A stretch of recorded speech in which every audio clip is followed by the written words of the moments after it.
your own life. I know. So what are we going to do about it? The question hung in the air between us. What were we going to do? I had evidence documentation experts helping me build a case. But sitting across from Margaret, I realized I had something even more powerful. I had an ally who understood the full scope of my mother's cruelty, who had her own reasons to want justice, who'd been watching and waiting for 45 years. We're going to end this, I said. We're going to expose everything she's done to both of us and make sure she can never hurt anyone again. Margaret reached across the table and took both my hands in hers. I've been alone in this fight for most of my life. I never thought I'd have you beside me. You're not alone anymore, and neither am I. We sat there in that cafe, two sisters who'd been kept apart by lies and threats, and a woman's desperate need for control, and I felt something shift. Not just anger anymore, but purpose. Not just pain, but power. Margaret and I weren't victims anymore. We were a united front, and together we were going to dismantle the carefully constructed facade my mother had spent decades building. I have documentation of everything, I said. Financial records, forged signatures, the Stanford acceptance letters. I've got experts analyzing it all. But I need your help. I need your story, your perspective, evidence of the monthly payments. I need everything you know about my father's finances and my mother's threats. You'll have it. All of it. Margaret's grip on my hands tightened. But Emily, you need to understand something. When we do this, when we expose her, it's going to get ugly. She's going to fight back with everything she has. She's going to try to destroy both of us. Let her try, I said, and I meant it. She's already taken everything she could take. What's left for her to destroy? Margaret smiled, and it was fierce and proud. Then let's take it all back. Your education, your reputation, your history. Let's reclaim everything she stole and make sure the world knows exactly what she is. I nodded, feeling more certain than I had in weeks. She didn't just steal my future. She's been stealing my past. So let's take it all back. Margaret and I met twice more over the following weeks, always at that same cafe building our strategy, like generals planning a campaign. She brought copies of decades of financial records showing the monthly payments my father had made, along with letters he'd sent her over the years. Apologies, mostly justifications for his cowardice promises that someday things would be different. They never were. By mid-February, we'd made a decision. We weren't going to handle this quietly through lawyers and private settlements. We were going to make it public, unmistakable, impossible to spin or explain away. And we were going to do it in the most symbolically appropriate way possible. A dinner, Margaret said during one of our planning sessions. Like Thanksgiving, but on your terms this time. A reconciliation dinner, I added, the idea taking shape. I'll reach out to my parents, to Caroline, tell them I've had time to think and I want to make peace. They'll think I'm surrendering. And instead you'll expose everything in front of witnesses, extended family, maybe some of their friends from the country club, people whose opinions they actually care about. We set the date for mid-March, early enough that my parents would still be desperate to resolve the frozen accounts, late enough to give us time to prepare everything perfectly. I'd rent a private dining room at a nice restaurant, make it feel formal and important. And then, midway through the meal, we'd project every piece of evidence on screens around the room, while Margaret and I took turns explaining exactly what my mother and Caroline had done. It felt theatrical, maybe even cruel. But after a lifetime of their cruelty, after watching my son humiliated and discovering my husband had likely been murdered, I was past caring about taking the high road. I sent the invitation 3 weeks before the planned dinner. A carefully worded email to my parents and Caroline, copied to my father's sister and her family, to 2 of my mother's cousins, to some of their closest friends. I've spent the past months reflecting on our family dynamics, and I realize I may have overreacted. I'd like to host a dinner to discuss moving forward and healing our relationships. Please join me in rebuilding what we've lost. My mother called within an hour, her voice dripping with vindication. I'm glad you've finally come to your senses, Emily. this little tantrum of yours has gone on long enough." "I just want my family back," I said. And it wasn't entirely a lie. I did want family, just not her. Caroline was more cautious. "What about the accounts? Are you going to unfreeze them?" "We'll discuss everything at the dinner. I think it's better to handle this face-to-face as a family." She agreed, though I could hear suspicion in her voice. But her greed won out over her caution. They'd both be there. Margaret and I worked out every detail. The seating arrangements, the timing, which documents to show, and how to handle the inevitable explosion when they realized what was happening. Robertson had finished his forensic analysis and would be there to present findings. Linda Chen would attend as well, ready to record everything for her story. 3 days before the dinner, I was in my office organizing the presentation files when Ethan appeared in the doorway. It was late past 9 o'clock and he should have been in bed.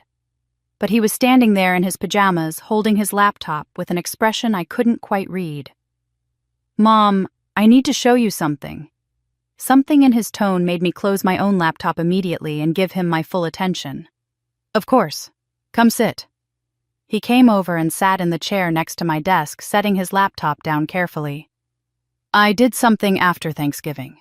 Something I didn't tell you about because I wasn't sure if it was okay or if it was wrong or what. But I think you need to know now." My heart started beating faster. "What did you do, sweetheart?" "I recorded them." He opened his laptop and turned it toward me. The screen showed a folder labeled Evidence, containing dozens of audio files, each one dated and titled with a location. Grandma's house, December 2nd. Aunt Caroline's car, January 15th. Phone call, February 3rd. I stared at the files, not quite understanding. "You recorded who?" "Grandma and Aunt Caroline. Every time they called, every time they came over, or I was around them, I used the voice memo app on my phone.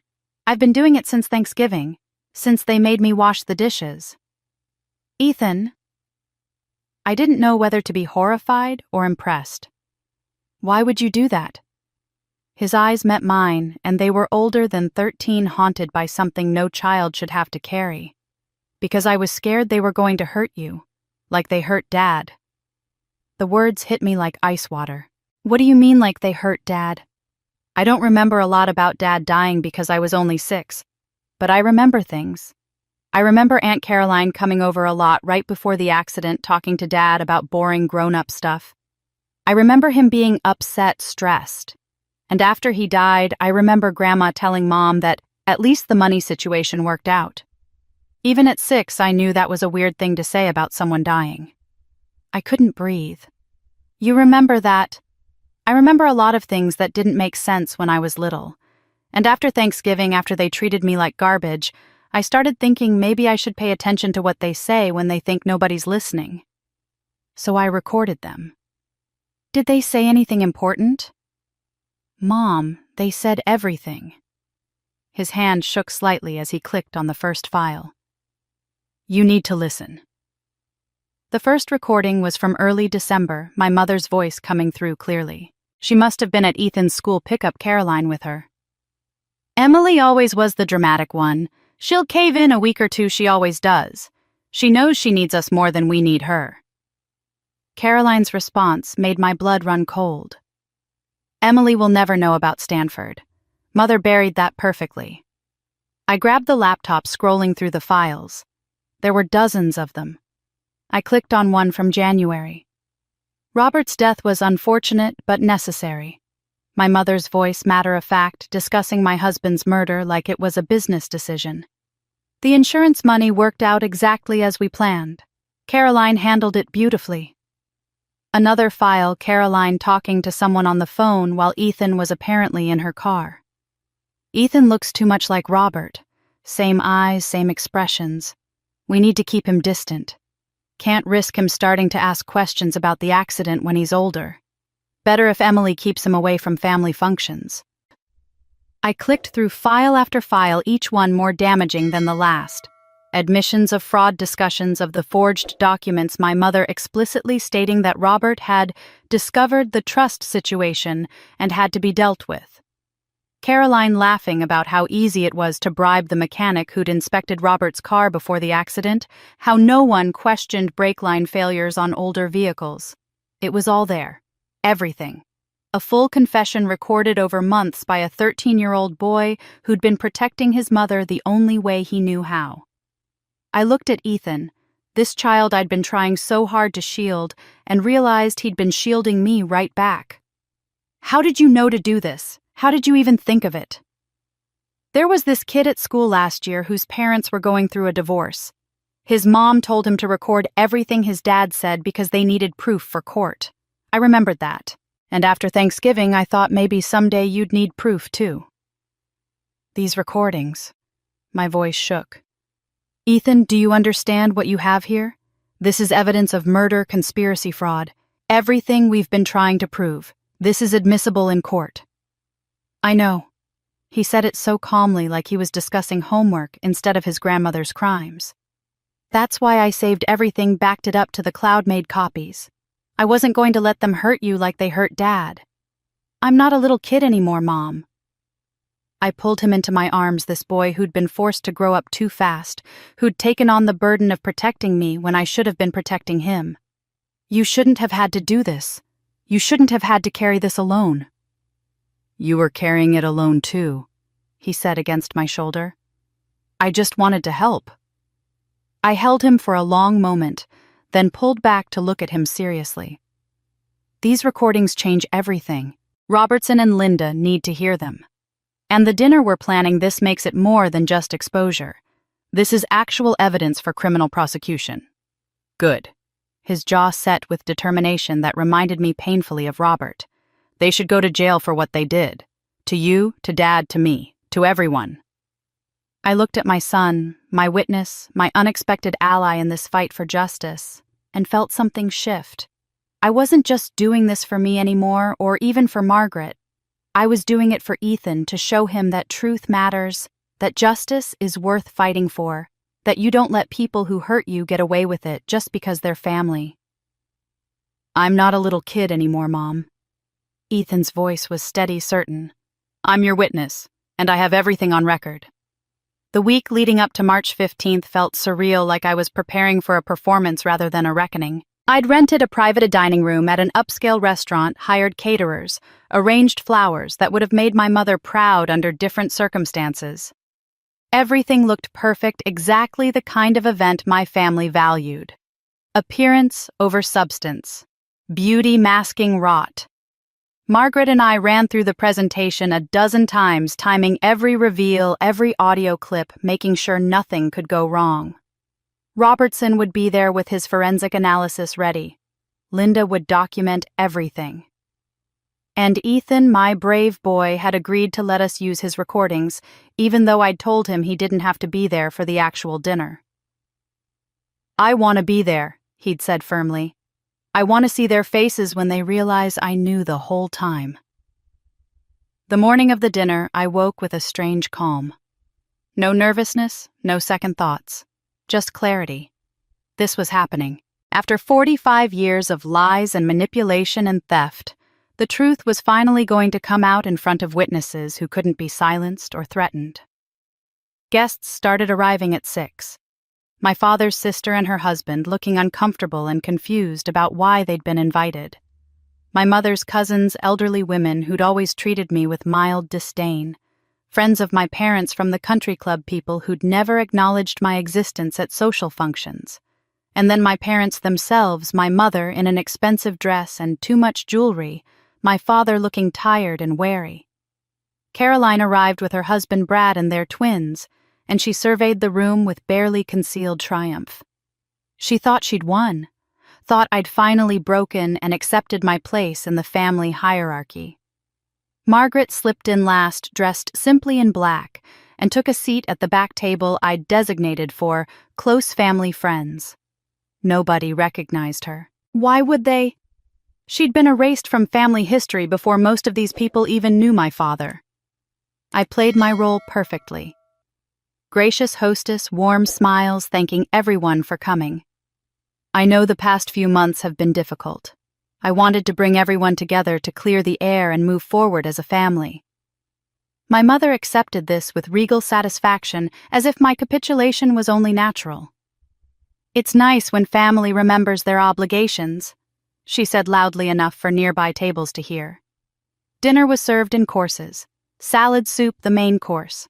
Conversation flowed awkwardly, people clearly unsure what this dinner was actually about, but too polite to ask directly. Caroline made a show of being magnanimous, standing with her wine glass when the entrees were cleared. "I'd like to propose a toast," she announced, "to forgiveness and moving forward, to family no matter how complicated, and to Emily for finally understanding what really matters." People raised their glasses uncertainly. I raised mine and smiled, catching Margaret's eye across the room. She gave me the smallest nod. Ethan helped the servers clear plates, and I noticed my mother watching him with that same expression of faint disapproval. But she said nothing, not with guests present. Ethan took his seat at the main table right beside me where he belonged, and I squeezed his hand under the tablecloth. As dessert was being plated, I stood and picked up the remote control I'd hidden beside my chair.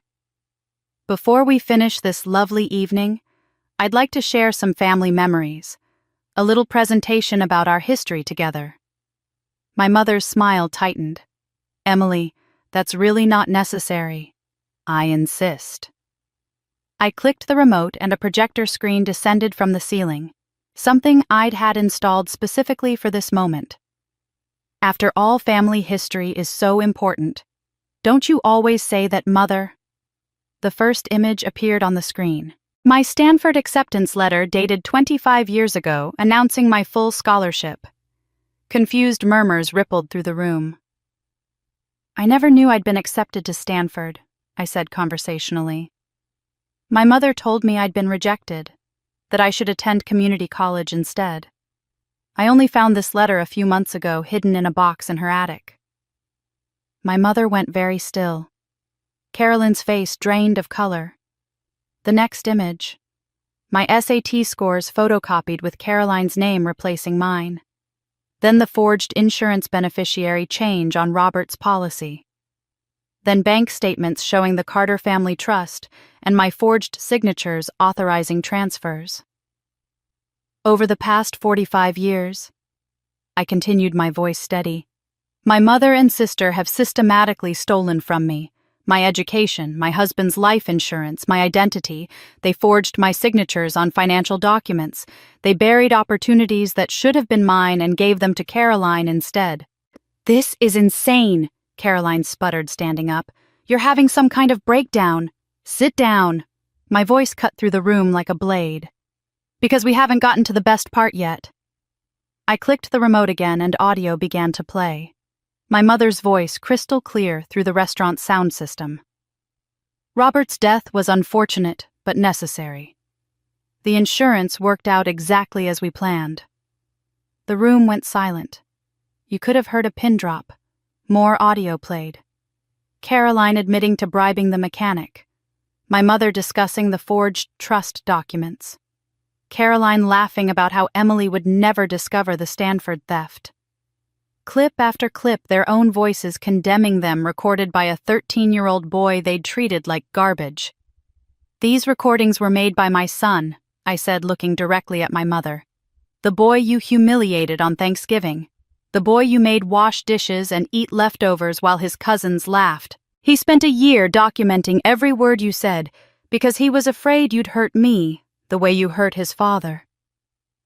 My mother stood abruptly, her face a mask of rage and panic. "You ungrateful, vindictive—" She swayed suddenly, her hand going to her chest. "I can't. I need—" She collapsed, not dramatically, not with a cry, but like a puppet with cut strings. My father lunged for her, but wasn't fast enough. She hit the floor hard and chaos erupted. Someone screamed for an ambulance. Brad pulled out his phone, dialing 911. Caroline dropped to her knees beside our mother, checking for a pulse, her face stark white. Extended family members stood in confusion, looking between the screen still displaying evidence and the woman unconscious on the floor. I stood, frozen remote control still in my hand, watching EMTs being summoned to save the woman who'd destroyed so many lives. Part of me felt horror at what I'd done at pushing her to this point, but a larger part felt nothing at all except a strange, hollow vindication. The woman who birthed me was finally facing consequences, even if it meant her heart gave out under the weight of her own crimes. The paramedics stabilized my mother at the restaurant and transported her to the hospital. She'd had a cardiac event, they said, brought on by extreme stress. She'd survive, but she'd need monitoring. I didn't go with her. I stayed and watched as the remaining guests filtered out in shocked silence as Caroline and Brad left without a word, as my father followed the ambulance alone. Margaret stayed behind to help me clean up. We worked in silence, packing away the projector, collecting the printed evidence I'd distributed to each table. The restaurant manager approached nervously, clearly, unsure how to handle what had just transpired in his establishment. "The bill is paid," I told him, "and I apologize for the disruption." He nodded and retreated, probably already mentally composing the story he'd tell about the most dramatic private dinner his restaurant had ever hosted. 3 months later, I understood that the exposure was only the beginning. One of my father's friends had recorded the presentation on his phone and, whether out of malice or misguided helpfulness, had posted it online. By the next morning, it had been shared thousands of times. By the end of the week, it was viral. Millions of people watching my family's crimes exposed in real time, watching my mother collapse, watching Caroline's face as she realized her entire world was crumbling. The comments section was brutal. People took sides, argued about whether I'd gone too far or hadn't gone far enough, psychoanalyzed my entire family based on 3 minutes of footage. True crime podcasts reached out wanting interviews. News outlets ran stories with headlines like, "Daughter exposes family's decades-long fraud scheme," and "The Thanksgiving betrayal that broke the internet." Caroline was fired from her executive position within a week, citing ethics violations and bringing disrepute to the company. My father moved out of their Florida condo and into a small apartment near his office, refusing to take calls from anyone. Extended family members posted public statements on social media, distancing themselves from my mother and Caroline, emphasizing that they'd had no knowledge of any wrongdoing. I should have felt vindicated. I'd wanted them to face consequences, wanted the truth exposed, wanted justice. And I'd gotten all of that. But instead of peace, I felt hollow. Strangers sent me messages daily. Some were supportive, calling me brave, saying I'd inspired them to confront their own toxic families. Others were vicious, calling me cruel and heartless, saying I'd tried to murder my own mother for money. I stopped reading them after the first 100, but they kept coming anyway, filling my inbox with opinions from people who knew nothing about me beyond 3 minutes of video. One evening in June, Ethan found me staring at my laptop, scrolling through yet another article analyzing my family dynamics. He sat down across from me and asked quietly, "Mom, was it worth it?" I looked at my son, who'd been remarkably resilient through everything but was still just 13, still processing the reality that his grandmother and aunt had conspired to kill his father. "I don't know," I admitted. "I thought exposing them would make me feel better, but it just feels loud and messy and I can't make it stop." "Do you regret it?" "No. They needed to face consequences. But I guess I didn't think through what consequences for them would mean for us." He nodded slowly. "Margaret called yesterday. She said if you need to talk, she's there." Margaret had become a regular presence in our lives, joining us for dinners, helping Ethan with homework, filling a grandmother-shaped hole with actual love instead of criticism. She'd testified to the FBI about the 40 years of payments, providing documentation that corroborated everything I'd claimed. She'd been unwavering in her support, even as the media circus grew increasingly chaotic. 5 months after the reunion in August, I received a call from a hospital across town. Not the hospital where my mother had been taken that night at the restaurant, but a different one, smaller, closer to where my parents used to live together. "Ms. Carter, your mother was admitted this morning. She's had another cardiac episode, more serious this time. She's conscious, and she's asking for you."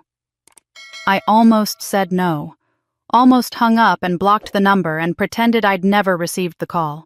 But something in the nurse's tone, a careful neutrality that suggested my mother had specifically instructed her to call me, and only me, made me pause.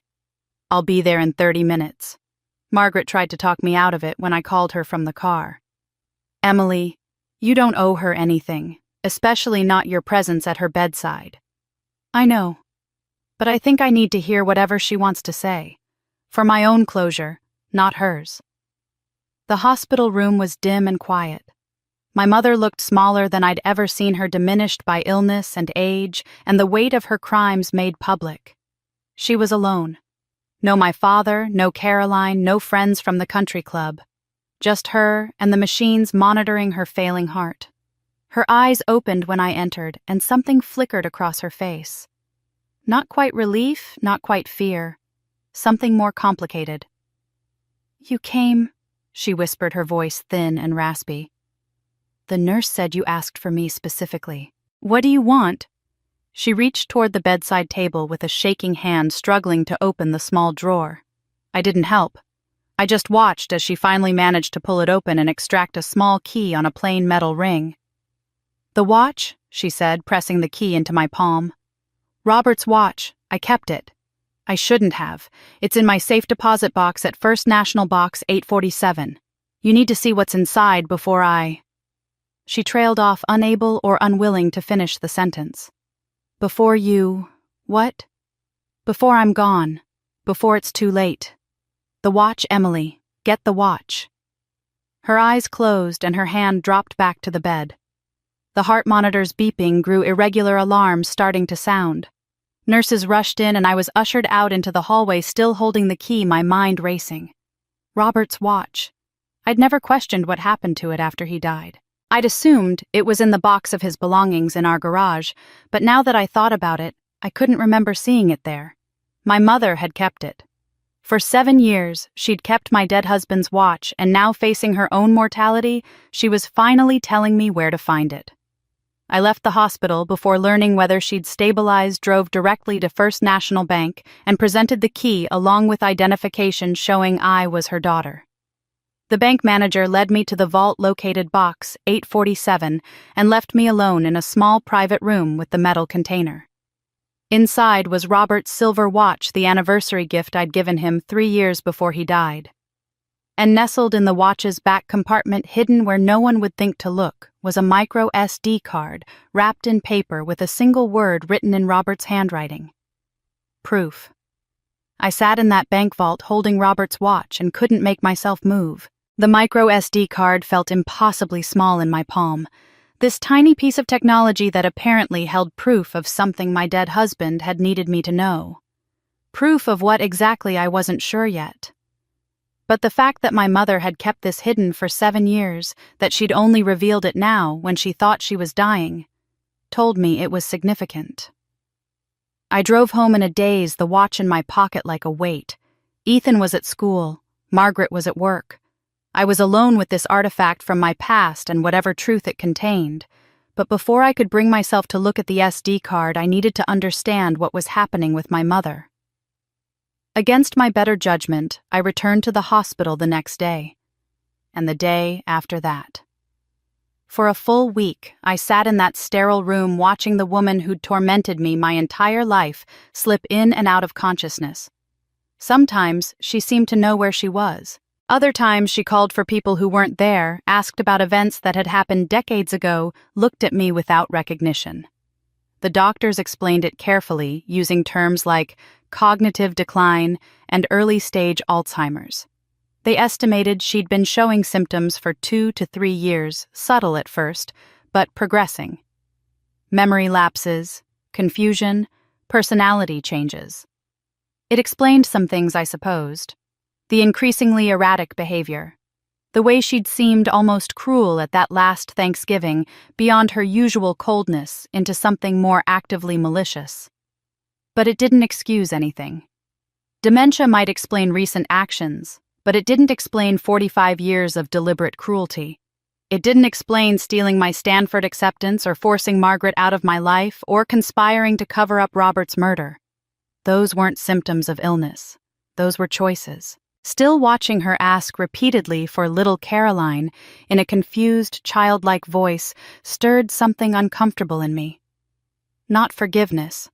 I wasn't capable of that. But maybe pity. This woman who'd built her entire identity on control and appearances was losing both her mind unraveling in a hospital bed while her reputation lay in ruins. On the 5th day, she had a moment of clarity. Her eyes focused on me, and she seemed to truly see me for the first time all week. She gestured weakly toward the bedside table where a pen and paper had been left by a nurse. I handed them to her watching as she struggled to write with trembling hands. The words came out shaky, but legible. It wasn't me who hurt Robert. I only helped hide it. I'm sorry. My heart stopped. I stared at the words, trying to process what they meant. Who? I asked urgently, leaning closer. If it wasn't you, who was it? But her eyes had already glazed over again, the moment of lucidity passing as quickly as it had come. She dropped the pen, and her head lolled to the side, consciousness slipping away. I stood there with the note in my hands, feeling like the ground had shifted beneath me. I'd assumed my mother was the architect of Robert's death, the one pulling the strings while Caroline did the actual work. But what if I'd been wrong? What if my mother's role had been secondary, covering up someone else's crime rather than orchestrating it? I left the hospital without waiting to see if she'd wake again. The note folded in my pocket next to Robert's watch. 2 pieces of evidence, both pointing toward a truth I wasn't sure I was ready to face. At home, I locked myself in my office and laid the watch on my desk. It was a beautiful piece, sterling silver with a simple face and leather band. I'd saved for months to buy it for our anniversary 3 years into our marriage. Robert had worn it every day after that. I'd looked for it in his belongings after he died, but assumed it had been damaged in the accident or lost at the hospital. Now I knew my mother had taken it, kept it hidden all these years. But why? What made this watch so important that she'd held on to it even as she destroyed everything else? I turned it over in my hands and noticed what I'd missed before. The back panel was slightly loose, not sitting flush against the casing. I pressed gently and it popped open, revealing the watch's inner mechanisms. And there, nestled carefully in a hollow space that had been carved out deliberately, was the micro SD card. I unwrapped it from the paper, saw the single word written in Robert's handwriting. Proof. My hands were shaking so badly I almost dropped the card as I carried it to my computer. The SD card slot seemed impossibly small. I had to try twice before I managed to insert it properly. The computer recognized it immediately, showing a single folder labeled for Emily. Inside was one video file dated 2 days before Robert's accident. I clicked on it and Robert's face filled the screen. He looked tired, stressed. There were shadows under his eyes I didn't remember from that time, or maybe I'd been too preoccupied with work to notice. He was in his car, the camera angle suggesting he'd propped his phone on the dashboard. The timestamp showed late evening, almost 10 o'clock. "Emily," he said, and hearing his voice after 7 years hit me like a physical blow. "If you're watching this, I'm already gone, and you need to know what happened. You need to know who's responsible so you can protect yourself and Ethan." He paused, running a hand through his hair in a gesture so familiar it made my chest ache. 3 weeks ago, I was helping you organize some financial documents for tax season. You remember you were stressed about the deadline, and I offered to handle it. While I was going through everything, I noticed some irregularities in your parents' accounts. Transfers that didn't make sense. A trust fund using your name but going to accounts you didn't control. He glanced around nervously as if worried someone might see him recording this. I started digging deeper because I thought maybe your parents were being scammed. Identity theft, I wanted to protect you.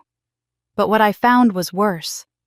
The trust was set up by your father with your mother's knowledge, but the person actually controlling it, the person who'd been forging your signatures and stealing from your parents to fund it, was Caroline. My breath caught. I'd known about the trust, had seen the forged signatures. But hearing Robert explain how he'd discovered it, seeing the concern on his face as he tried to protect me, made it real in a new way. I confronted Caroline 2 days ago, Robert continued. I told her I knew what she was doing and that she needed to stop or I'd go to the authorities. She didn't react the way I expected. She didn't get defensive or try to explain. She just got very quiet and very calm. And then she said, "If you tell Emily, I'll make sure she loses everything. Her job, her reputation, custody of Ethan. I have enough documentation to make it look like she's been the one stealing all along." Robert's jaw clenched. I didn't know if she was bluffing, but I couldn't risk it. So I told her I needed time to think, time to figure out what to do. She said I had 48 hours. After that, she'd handle the situation herself. He leaned closer to the camera, his expression intense. "Emily, I know how this looks. I should have told you immediately instead of trying to handle it on my own. But I was scared she'd follow through on her threats. I was trying to gather enough evidence to protect you to make it impossible for her to frame you for her crimes. I've been documenting everything, making copies, preparing a case. But if you're watching this video, it means I ran out of time." Robert's face filled the screen and I could see tears in his eyes now. "Emily, if you're watching this, I'm already gone. And you need to know it was Caroline." I wiped my eyes, took a shaking breath and pressed play again. Whatever came next, whatever Robert had died trying to tell me, I owed it to him to listen. Robert's face on the screen looked directly at me, and I forced myself to focus through the tears. He continued speaking, his voice measured but strained. 3 weeks ago, Caroline came to me at my office. She said she needed help with some financial documents for your parents, something about a business investment they were making. She wanted me to adjust some numbers, make their accounts look more stable than they actually were. I'm not an accountant, but she knew I had access to financial software through work, thought I'd do it as a favor. He paused, running a hand through his hair in the gesture I remembered so well. I told her no. Obviously. That's fraud. But she didn't take it well. She said if I didn't help her, she'd make problems for you at work, that she had connections and could hurt your career. I told her to go to hell. Robert glanced around nervously as if checking whether anyone could see him recording. That's when I started digging. If Caroline was desperate enough to threaten us, there had to be a reason. So I looked into your parents' finances, the accounts you're listed on as a joint holder. Emily, she's been stealing from them for years. Tens of thousands, maybe hundreds of thousands, all using your identity. Forged signatures, fake trusts, the whole thing set up to make it look like you're the one embezzling if anyone ever investigates. My hands clenched into fists. I'd suspected this had found evidence of it, but hearing Robert confirm it from beyond the grave made it viscerally real. I confronted Caroline 2 days ago. Told her I was going to tell you everything, that we'd go to the authorities together. She asked to meet me at the parking garage near her office to talk it through. Robert's expression darkened. I recorded that conversation. It's transcribed in a file on this card, but the important part is what she said at the end. He pulled out his phone, presumably the one he was using to record himself, and read from the screen. This is Caroline's exact words. "If you tell Emily, I'll destroy her career and her reputation. If you tell my parents, I'll destroy their finances and blame Emily for all of it. But Robert, if you just disappear, everyone assumes it's a tragic accident. Life insurance pays out. Emily and Ethan are taken care of. And nobody has to know about any of this unpleasantness." Robert looked back at the camera, and I could see fear in his eyes. "She threatened my life, Emily. Explicitly. And when I told her she was insane, that I'd go to the police, she just smiled and said her husband Brad owns an auto repair shop. Said accidents happen all the time with older vehicles. Brake lines fail. Nobody questions it." My breath caught. Brad owned an auto shop. I'd forgotten that detail, had never connected it to Robert's accident, because why would I? The police had investigated, had found mechanical failure, had closed the case. But if Brad had access to Robert's car, if he'd tampered with the brakes on Caroline's orders... "I'm making this video because I don't know what else to do," Robert continued. "I've hidden copies of all the evidence about Caroline's embezzlement. I've put this card inside the watch you gave me because I know you'd never throw that away, and I'm hoping someday you'll find it. The life insurance beneficiary was changed without my knowledge, I know that now.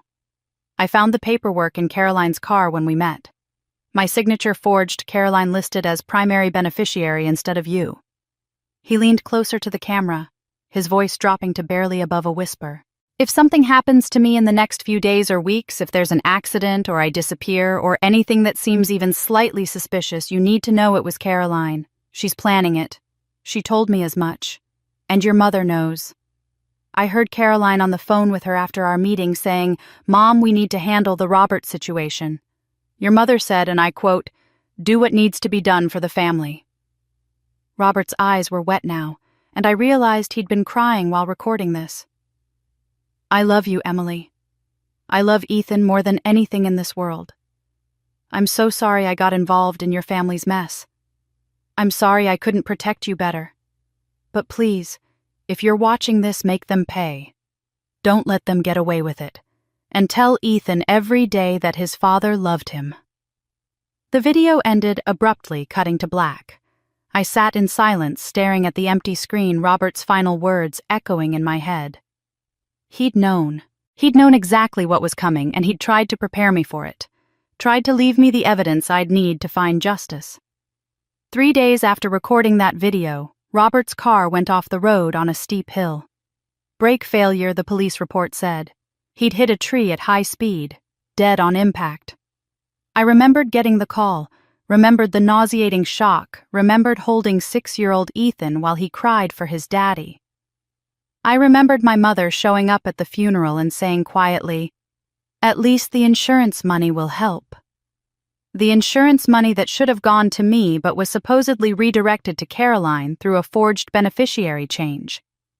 Except the money had eventually come to me anyway 6 months later with no explanation. I'd been too grief-stricken to question. It had assumed there had been some administrative error that got corrected. But what if my mother had intervened? What if she'd felt guilty enough to make sure the money came to me after all? To avoid raising suspicions, I opened the other files on the SD card. Transcripts of Robert's conversation with Caroline. Copies of the financial documents showing the embezzlement. A detailed timeline Robert had constructed in his final days, connecting Caroline to every fraudulent transaction. Evidence he'd died trying to preserve for me. I'd spent the last year targeting my mother, freezing her accounts, exposing her complicity, watching her health deteriorate under the weight of public shame. But my mother had been the accomplice, the enabler, the coward who chose to protect Caroline rather than do what was right. She was guilty, absolutely. But Caroline was the architect. Caroline was the one who'd looked my husband in the eye and threatened his life. Caroline was the one who'd given the order. Caroline was the one who'd made my son an orphan. I'd been punishing the wrong person. Or at least I'd been focusing on the wrong target. My mother deserved consequences, but Caroline deserved prison. And now, finally, I had the proof to put her there. I called the FBI field office the morning after watching Robert's video. Not the local police who'd botched the investigation the first time, but federal agents who specialized in financial crimes and conspiracy cases. I told them I had evidence of murder, wire fraud, insurance fraud, and identity theft spanning 25 years. They sent 2 agents to my house that afternoon.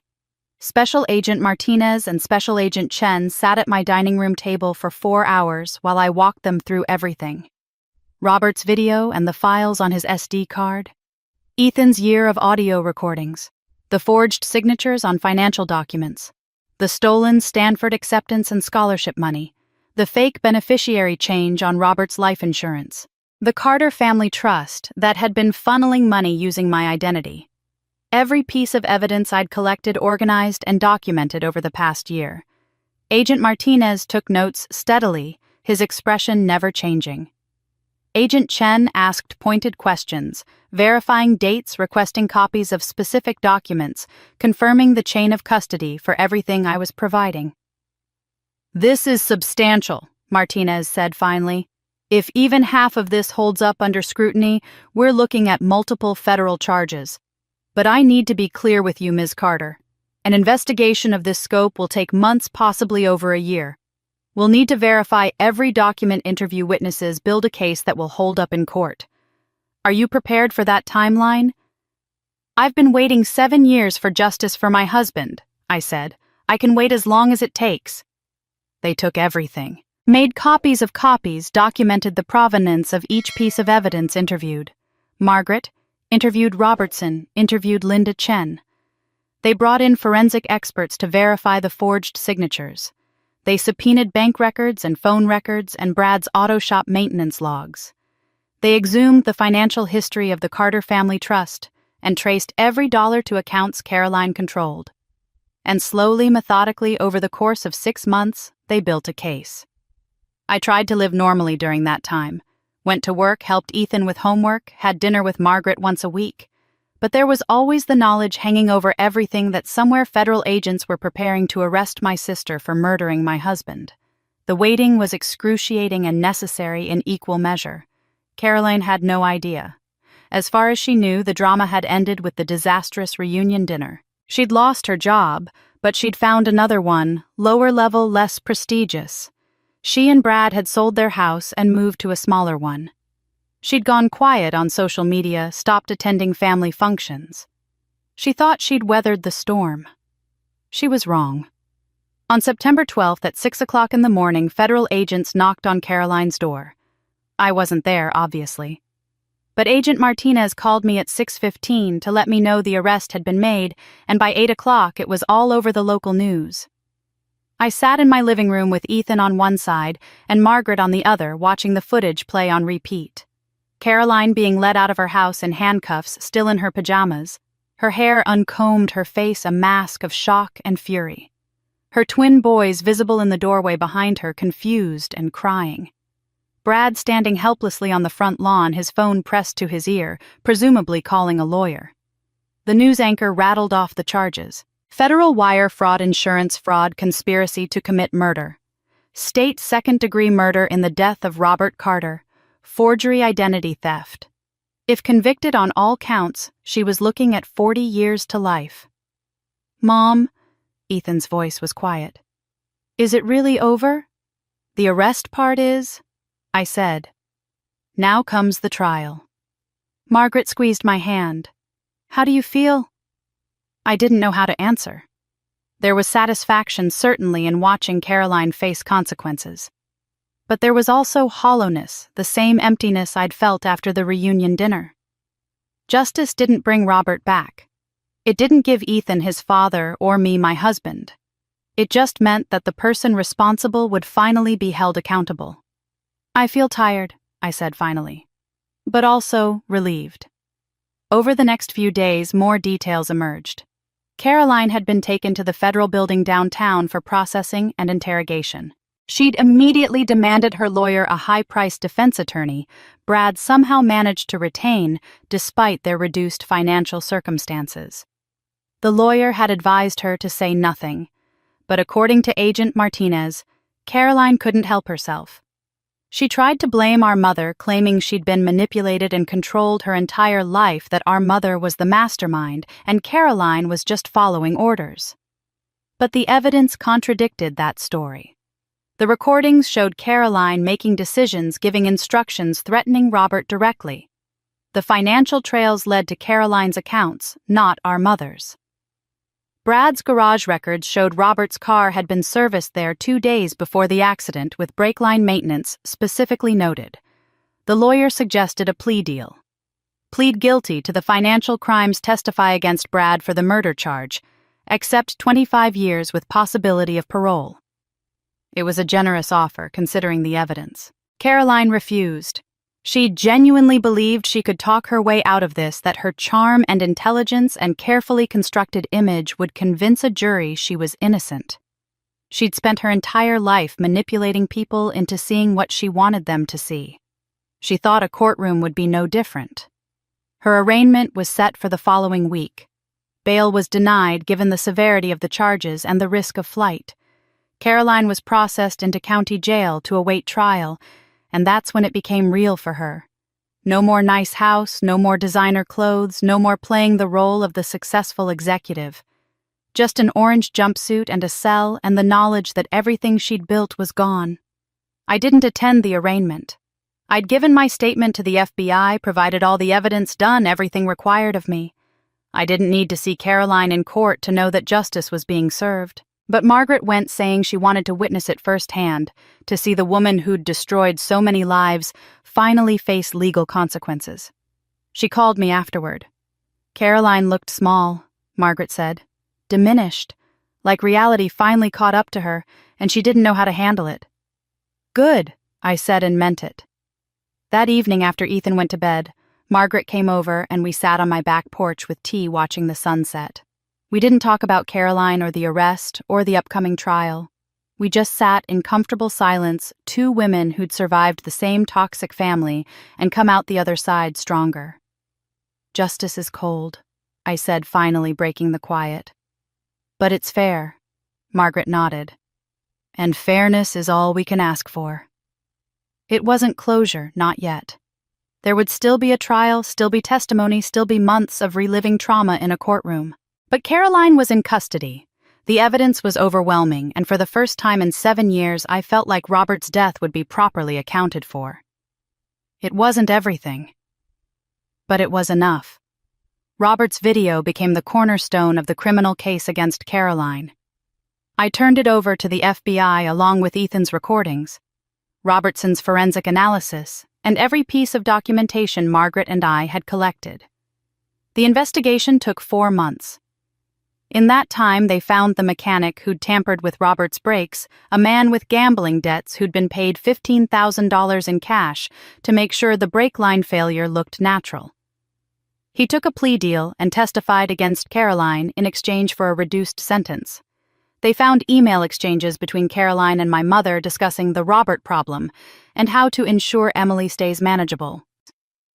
They traced the insurance payout and discovered that Caroline had initially tried to claim it herself before realizing that would look too suspicious, so she'd arranged for it to come to me while secretly diverting other funds to compensate herself.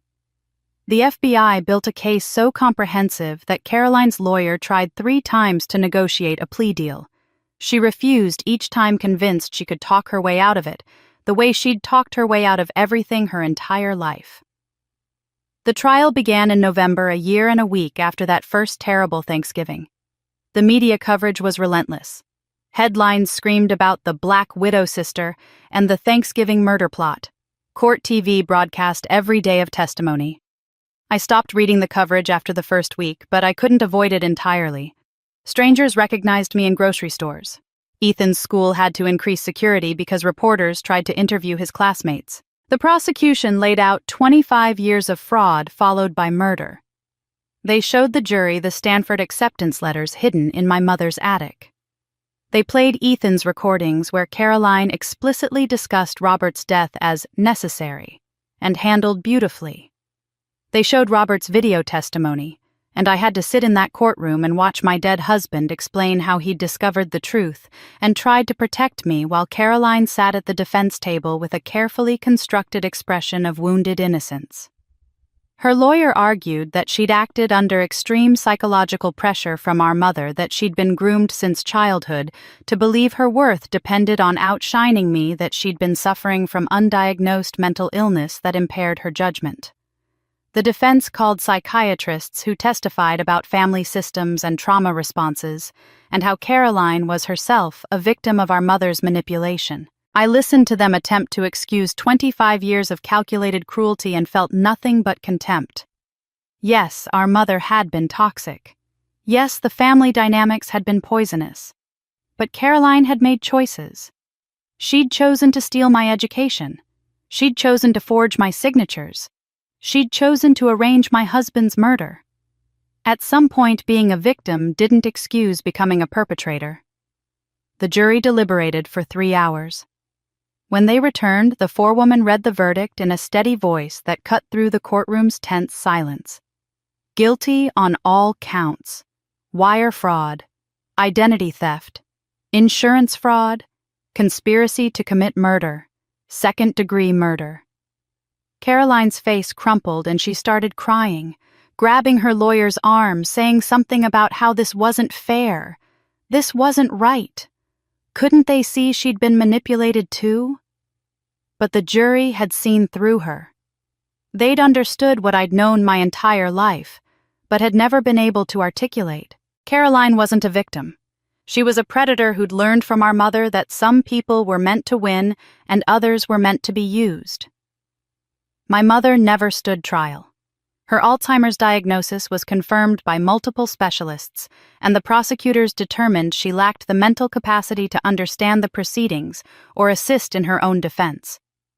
It frustrated me initially because I wanted her to face the same public reckoning Caroline had. But then I visited her at the memory care facility where she'd been placed after leaving the hospital, and I understood that she was facing something worse. She sat in a common room staring at a television she didn't seem to see, occasionally asking the nurses when Caroline was coming home from Stanford.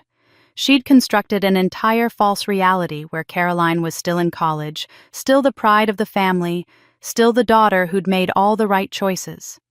She didn't remember me. When I told her who I was, she looked confused and said she only had one daughter. The nurses told me she spent most days asking about Caroline at Stanford, talking about how proud she was, how Caroline was going to be someone important. She'd erased me so thoroughly from her life that even her deteriorating mind couldn't remember I existed. And in a strange way, that was its own form of justice. She was living in the fantasy she'd created where Caroline was perfect and I was invisible, but now that fantasy was all she had. She'd lost everything real in pursuit of an image that existed only in her failing mind. The sentencing hearing took place in January. I was asked to give a victim impact statement.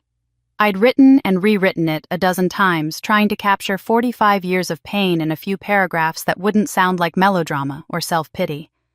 Margaret helped me edit it, cutting out the emotional language and leaving only facts. I stood at the podium facing the judge and spoke in the same calm professional tone I used in business presentations. I told him about the stolen Stanford acceptance and scholarship, about 25 years of my identity being used without my knowledge, about my son being humiliated on Thanksgiving and then spending a year recording his grandmother and aunt because he was terrified they'd kill his mother next. I told him about Robert, about the husband and father who'd been murdered for trying to protect his family, about 7 years of believing his death was an accident, while the people responsible sat at holiday dinners and pretended to care. I didn't cry. I'd cried enough. Instead, I looked directly at Caroline and said, "The defense wants you to believe she's a victim of our mother's manipulation. But I was raised by the same mother in the same toxic environment, and I never stole anyone's education.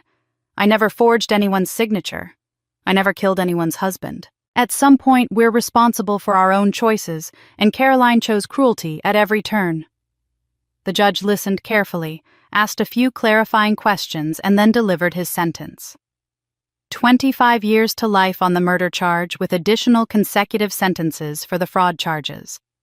Caroline would be eligible for parole when she was 72 years old. She might die in prison.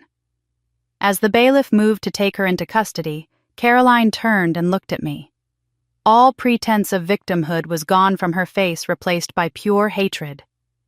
"You destroyed this family," she screamed as they led her toward the door. "You destroyed everything." The courtroom went silent. Everyone was watching to see how I'd respond. I stood up slowly, looked her directly in the eyes, and said clearly enough for everyone to hear, "No, Caroline, I freed it." She was still screaming as they took her away, her voice echoing down the hallway even after the courtroom doors closed. Her husband, Brad, sat in the back row staring at his hands. Her twins were with his parents, spared from seeing their mother sentenced to prison for murder. I felt sorry for them in a way I couldn't feel sorry for her. They were innocent in this, children who'd have to grow up knowing their mother was a killer. My father didn't attend the trial or the sentencing. I'd seen him only once since that dinner in March, a brief encounter in the courthouse hallway, where he'd looked at me with something between anger and shame and walked away without speaking. He'd moved to Arizona. I'd heard take an early retirement and left behind everything associated with the life he'd built here. He'd sent no messages, made no attempts at reconciliation. In his own way, he'd chosen to disappear rather than face what his family had become. As I left the courthouse after sentencing, reporters shouted questions I didn't answer. Cameras flashed. Strangers held up signs, some supporting me, others condemning me for destroying a mother and daughter. I kept my head up and walked through it all with Margaret on one side and Ethan on the other, my real family, the people who'd chosen to stand with me instead of being trapped with me by biology. My lawyer was waiting at the bottom of the courthouse steps. "Emily, there's one more thing." He handed me an envelope. "This came from your father's estate attorney. It's marked urgent." I took the envelope, noting the expensive letterhead, the formal weight of the paper. My father's attorney. I hadn't known he'd even spoken to a lawyer recently, much less that anything involving him would be marked urgent or addressed to me. "What is this?" I asked. "I don't know. It was delivered to my office this morning with instructions to give it to you immediately after sentencing. I think you should open it." I looked at the envelope at my name written in formal script and felt a flutter of unease. After everything I'd been through, after all the revelations and betrayals and painful truths, what could possibly be left to discover? What final piece of this nightmare was waiting in this innocent-looking envelope? Margaret touched my arm gently. "Do you want to wait until we're somewhere private?" I shook my head and tore open the envelope right there on the courthouse steps, cameras still rolling, reporters still watching. Inside was a letter on my father's attorney's letterhead, and beneath it what looked like legal documents. I unfolded the letter and began to read. The first line made my breath catch. The second line made my knees weak. By the third paragraph, Margaret had to steady me to keep me from collapsing. My father was dead. Heart attack 2 weeks ago alone in his Arizona apartment. And he'd left me something that would change everything I thought I understood about my family. The letter explained that my father had died of a massive heart attack 2 weeks after Caroline's conviction. Alone in a rented apartment in Phoenix, watching news coverage of his daughter being sentenced to prison for murder. The landlord had found him 3 days later. There'd been a small funeral, just the attorney and a handful of people my father had known casually. No one had thought to notify me. Or perhaps they'd assumed I wouldn't want to know. They were probably right. I felt nothing reading about his death except a vague sense of an ending, a door closing on a relationship that had never really existed in the first place. He'd been a presence in my life, certainly, but never a father in any meaningful sense. Just a man who'd stood by silently while his wife destroyed one daughter to elevate another. But the letter continued, and the next paragraph made me read more carefully.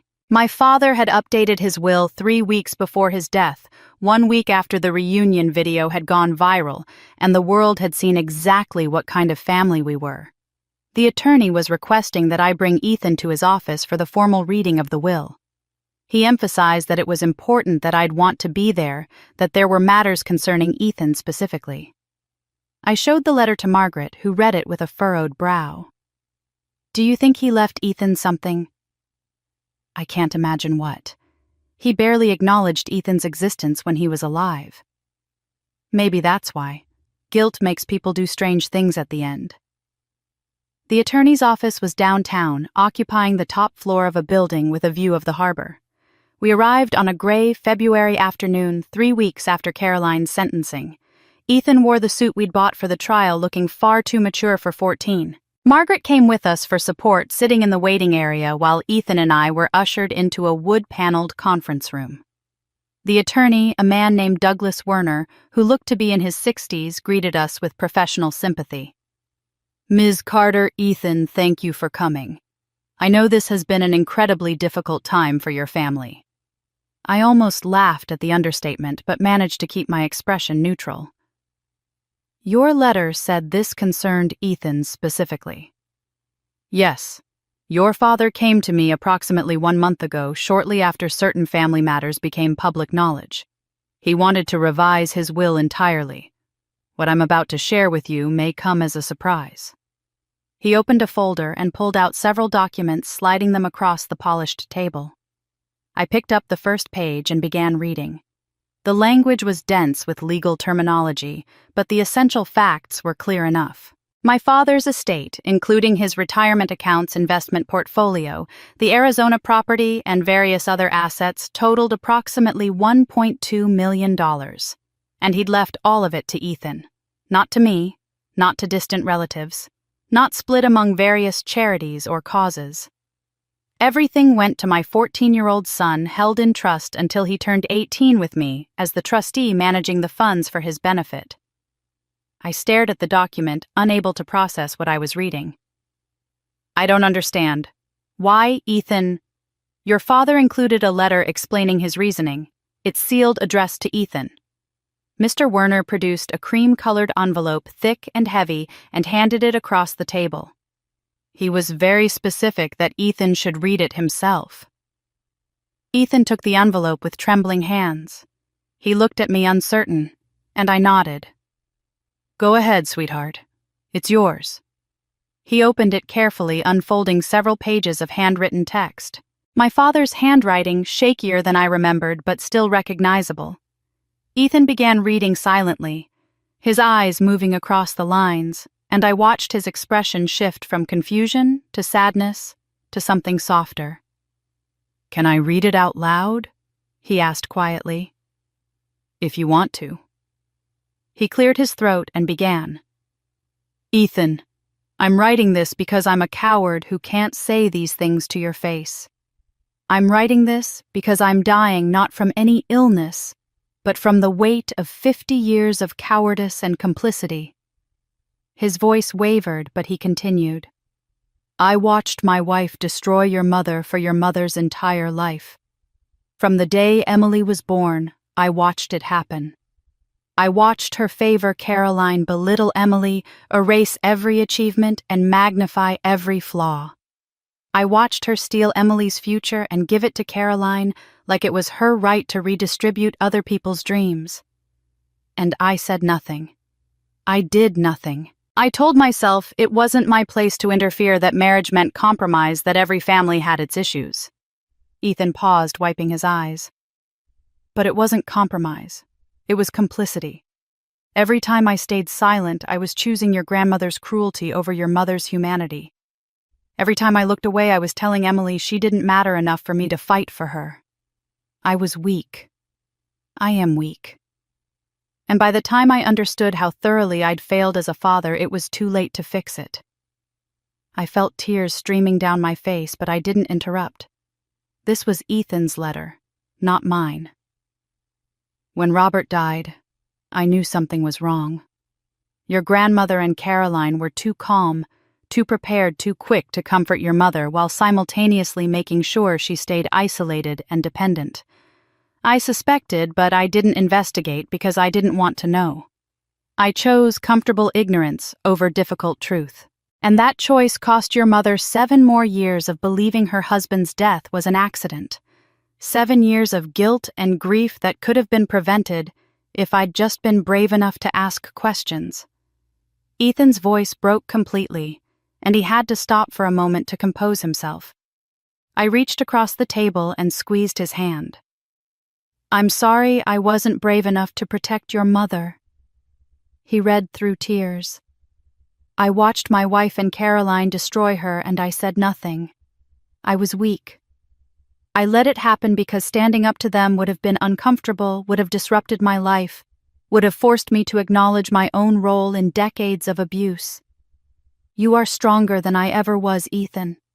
At 13 years old, you had the courage to record evidence to stand up for your mother, to say enough. You did what I never could. He turned to the final page. I'm leaving you everything I have because your mother deserves peace, and you can give it to her. Use this money to do what your mother never could, live free from their shadow. Go to whatever college you want. Pursue whatever dreams you have. Don't let my family's toxicity poison another generation. Your mother deserves peace after a lifetime of war. Give it to her, Ethan. Be the man I should have been. Your grandpa. The conference room was silent except for the sound of Ethan crying, and me trying unsuccessfully not to join him. Mr. Werner discreetly pushed a box of tissues across the table and looked away to give us privacy. After a few minutes, Ethan carefully folded the letter and put it back in the envelope. He looked at me with red eyes and asked, Did you know that he felt this way? No. I thought he just didn't care. I thought he was as bad as she was, just quieter about it. He says he was weak. Do you think that's true? I thought about my father, about the man who'd stood silently in doorways while his wife systematically crushed one daughter's spirit. About the man who'd added me to his financial accounts 5 years ago, but never asked why I might need that access or what I might find there. About the man who'd sent Margaret money for 40 years but never acknowledged her publicly or given her the family she deserved. Yes, I said finally.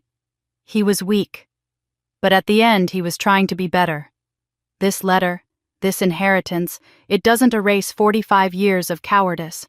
But it's something, an acknowledgement, an apology. Is it enough? I don't know. Is it enough for you?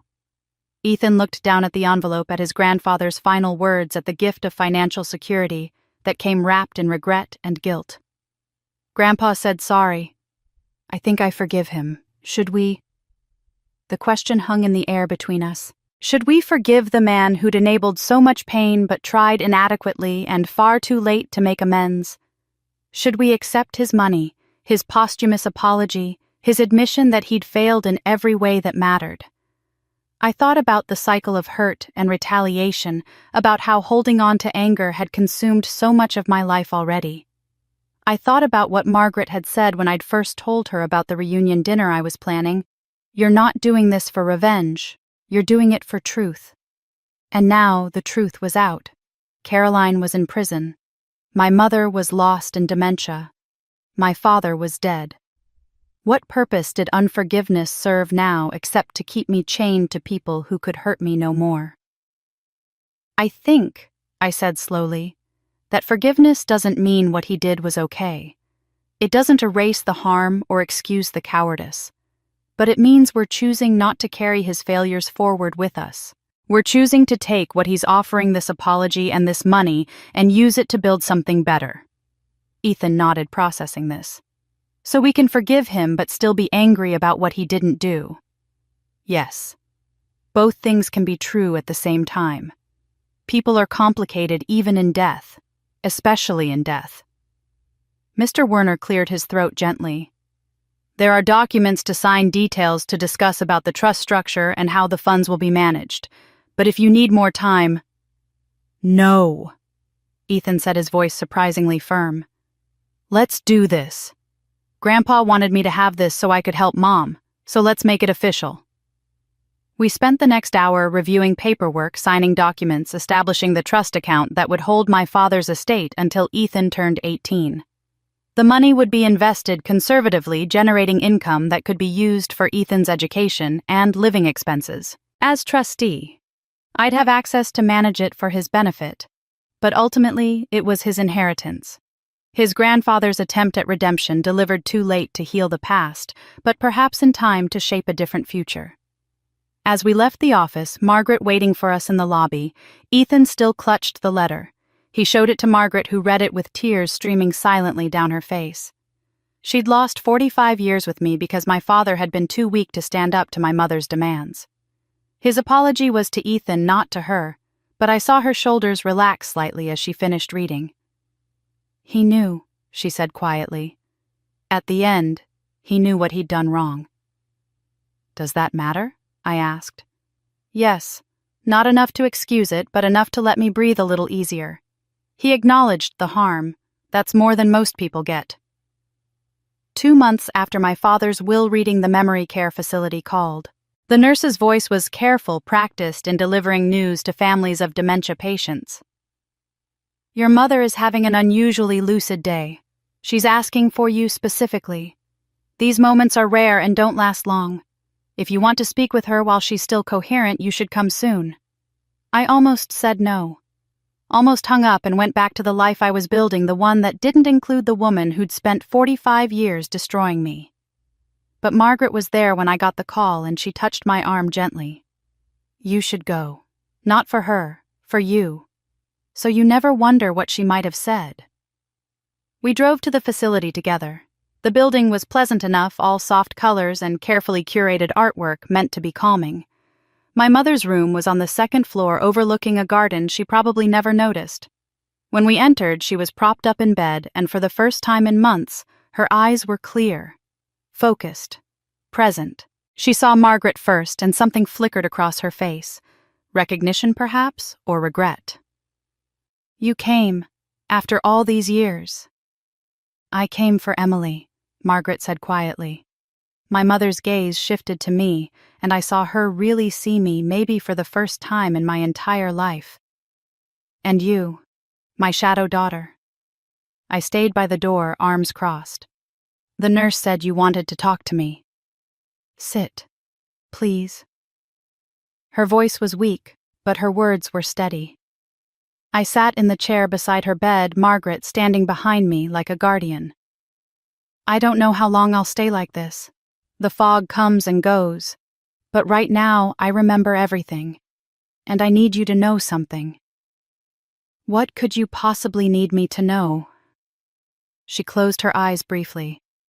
"I was 19 when I had you. Unmarried, terrified, certain I'd ruined my life. I didn't want to be a mother. I wanted to be someone important, someone people remembered. Your father convinced me to keep you, promised he'd take care of everything. But every time I looked at you, all I saw was proof that I was ordinary, that I'd made the same mistake millions of girls make." I felt Margaret's hand on my shoulder, steadying me. "When I married your father, I thought that was my second chance. A respectable marriage, a fresh start. But you were still there, evidence of my failure. Then Caroline came along, planned and wanted, and I thought, this is my do-over. I poured everything into her because if she succeeded, then I succeeded. If she was extraordinary, then maybe I wasn't ordinary after all. So you sacrificed me to make her shine." "Yes." The admission was stark, unadorned. I was so afraid of being forgotten, of being nobody, that I sacrificed the one person who would have remembered me with love. "I know you can't forgive me. I don't deserve forgiveness. But Emily, forgive yourself." "For what?" "For hoping I'd change. For trying so hard to earn love from someone who was too broken to give it. For thinking you were the problem when you were never the problem." Her eyes were filling with tears. "Some people are too broken, Emily. Some people are so terrified of their own ordinariness that they'll destroy anything beautiful rather than admit they're small. I was one of those people. Don't waste more years wishing I'd been different." I watched her struggle to maintain clarity, saw the moment the fog started creeping back in. Her eyes grew distant, confused. She looked around the room as if seeing it for the first time. "Where's Caroline?" "She has a recital today. I need to help her get ready." The nurse appeared in the doorway, alerted by some signal I hadn't noticed. "It's okay, Mrs. Carter. Caroline is at school. You can rest now." My mother settled back against her pillows, the moment of lucidity gone as completely as if it had never existed. She was back in her invented world where Caroline was perfect and I didn't exist. Margaret and I left without speaking to her again. There was nothing more to say. In the parking lot, I stood beside our car and looked back at the building where my mother would spend whatever time she had left, trapped in memories she'd constructed, waiting for a daughter who'd never visit because she was in prison for murder. I thought about her confession about fear and brokenness and the terrible things people do when they can't accept their own humanity. I thought about forgiveness and whether it was possible to forgive someone who'd never really asked for it, who'd simply explained why they'd been cruel. I didn't forgive her, but I understood her, and maybe that was enough. I whispered to the building, to the woman who would never hear me, words meant more for myself than for her. "You'll be forgotten, but I'll be free." Then I got in the car with Margaret, and we drove away from that place, and the woman in it, leaving behind the last connection to a past I no longer needed to carry. 1 year later, I stood in my kitchen on Thanksgiving morning and felt something I'd never associated with this holiday before: peace. The table was set for 12 simple white dishes and autumn-colored napkins, nothing fancy or formal, just warm and welcoming. Margaret was helping me with the turkey, her hands steady and sure in a way that made me think she'd done this before, probably imagining all those years what it would be like to cook Thanksgiving dinner with me. The guest list was small and deliberate. Linda Chen, who'd written the story that changed everything and become a genuine friend in the process. Robertson, whose forensic analysis had made the criminal case possible. 3 of Ethan's closest friends from schoolboys who'd stood by him during the media circus and never treated him differently, and Mr. and Mrs. Patterson from next door, the elderly couple who'd brought us casseroles during the trial and never asked invasive questions. No blood relatives. Only chosen family. People who'd decided we were worth loving instead of people who were obligated by DNA to tolerate our existence.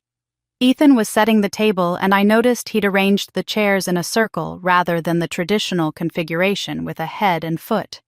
Everyone equal. Everyone belonging. He caught me watching and grinned. No hierarchy, remember? That was one of your rules. Good rule, Margaret said from where she was basting the turkey. Best rule. Guests arrived throughout the afternoon, bringing side dishes and wine and laughter that filled the house in a way it never had during my childhood Thanksgivings. There was no tension, no passive-aggressive comments, no careful navigation of emotional landmines. Just people who genuinely wanted to be there celebrating with other people they actually cared about. When we finally sat down to eat, Ethan stood and raised his glass of apple cider. I want to make a toast before we start. I'm grateful for people who chose to love us, not people who were obligated to. Around the table, glasses were raised. Linda wiped her eyes. Mrs. Patterson squeezed her husband's hand. Margaret looked at me with such fierce pride that I had to look away before I started crying. Let's go around, Margaret suggested. Everyone share something they're grateful for. We went clockwise. Small things and big things mixed together. Robertson was grateful for good coffee and challenging work. One of Ethan's friends was grateful his mom was in remission. Linda was grateful for stories that mattered and sources brave enough to tell them. Mr. Patterson was grateful for neighbors who felt like family. When it was my turn, I looked around the table at these people who'd chosen to be here, who'd seen me at my worst and stayed anyway. I'm grateful for second chances, and for people who taught me that family isn't about blood. It's about who shows up. We ate slowly, talking and laughing, telling stories that had nothing to do with trauma or trials or toxic relatives. Just normal family dinner conversation about work and school and plans for the future. Ethan's friends talked about college applications. Robertson mentioned a case he was working on that reminded him of a true crime podcast. Linda debated whether to write a book about our story or move on to new investigations. After dinner, as we were clearing plates, Ethan stood again. I have an announcement. The room quieted. He looked nervous, which was unusual for him. He'd gained so much confidence over the past 2 years, grown into himself in a way that made me proud and a little sad that he'd had to mature so quickly. I've been thinking a lot about the inheritance from Grandpa, about what to do with it that would honor Dad and also do some good. So I've decided to establish the Robert Carter Foundation. It'll provide scholarships for kids who've lost parents, help with college costs and expenses. I know what it's like to grow up without a dad, and if I can make that a little easier for other kids, then maybe something good comes out of everything bad that happened. My heart felt too full for my chest. I stood and hugged him while everyone applauded. Margaret was crying openly now, and when she joined our embrace, it felt like the 3 of us were finally truly a family. I'll match every donation, Margaret announced. $1 for $1. Let's make this foundation something that changes lives. Linda pulled out her phone. I'm writing about this. This is exactly the kind of follow-up story people need to hear. We spent the next hour talking about the foundation, about logistics and mission statements, and how to honor Robert's memory by helping children he'd never meet. Ethan's friends volunteered to help with social media. Robertson offered to handle the financial structure. Mrs. Patterson said she'd donate in her late son's name. This was what healing looked like. Not forgetting the pain, but transforming it into purpose. Not pretending the trauma didn't happen, but refusing to let it define us. My son at 15 understood something that had taken me 46 years to learn. You don't heal from wounds by ignoring them. You heal by using them to help others. As we cleared dishes together, all of us working as a team with no one relegated to the kitchen alone, someone knocked on the door. Linda Chen stood at the door holding a thick manuscript bound in a simple cover. I know this is family time, but I had to bring this to you today. It felt right. She held up the manuscript so I could see the title page. The Thanksgiving Table, a story of stolen lives and reclaimed truth. I invited her in and we moved to the living room while the others continued their conversations in the dining room. Linda explained that she'd spent the past year writing a comprehensive account of everything that had happened from my stolen Stanford acceptance to Caroline's conviction to the formation of Ethan's foundation. I want to publish it, but only with your permission. And I want all author proceeds to go to the Robert Carter Foundation. I looked at the manuscript at my story distilled into pages that other people would read. On one condition. Margaret's story gets told equally. This isn't just about revenge or fraud or even murder. It's about invisible mothers and stolen daughters. It's about a 15-year-old girl who loved a baby she wasn't allowed to keep. I was hoping you'd say that, Linda said. Margaret's already agreed. I interviewed her last week. The book was published 8 months later and became a bestseller within weeks. Suddenly, I was being invited to morning shows and podcasts, not as a victim, but as someone who'd survived and transformed trauma into purpose. Margaret came with me to every interview, and watching her tell her story, seeing people finally hear about the 45 years she'd spent loving me. From the shadows felt like a different kind of justice than Caroline's prison sentence. 2 years after that first chosen family Thanksgiving, Ethan received his acceptance letter from Stanford. He stood in the kitchen holding the envelope with tears streaming down his face. Mom, I got in. Full scholarship. I'm going to Stanford. I held him while we both cried, thinking about the acceptance letter. I'd never seen the future that had been stolen from me and was now being given to my son. He'd decided to study psychology, specifically trauma recovery in children and adolescents. I want to help kids like me, he'd explained when discussing his college essay. Kids who have to grow up too fast because the adults in their lives failed them. Now 5 years after that terrible Thanksgiving that had started everything, I stood in my home on another Thanksgiving and marveled at how different everything looked. 20 people filled the house laughing and talking and belonging. The Robert Carter Foundation had awarded its first 5 scholarships, including one to a 16-year-old girl whose mother had been murdered by her father. Ethan had met her at the award ceremony and stayed in touch, mentoring her through the application process for college. As dinner concluded, Ethan stood to speak about the foundation's first year. He talked about the recipients, about letters they'd received from families, grateful for the support, about plans to expand the program. Margaret sat beside me, her hand in mine, and I realized that of all the things I'd reclaimed over these 5 years, having her in my life was the most precious.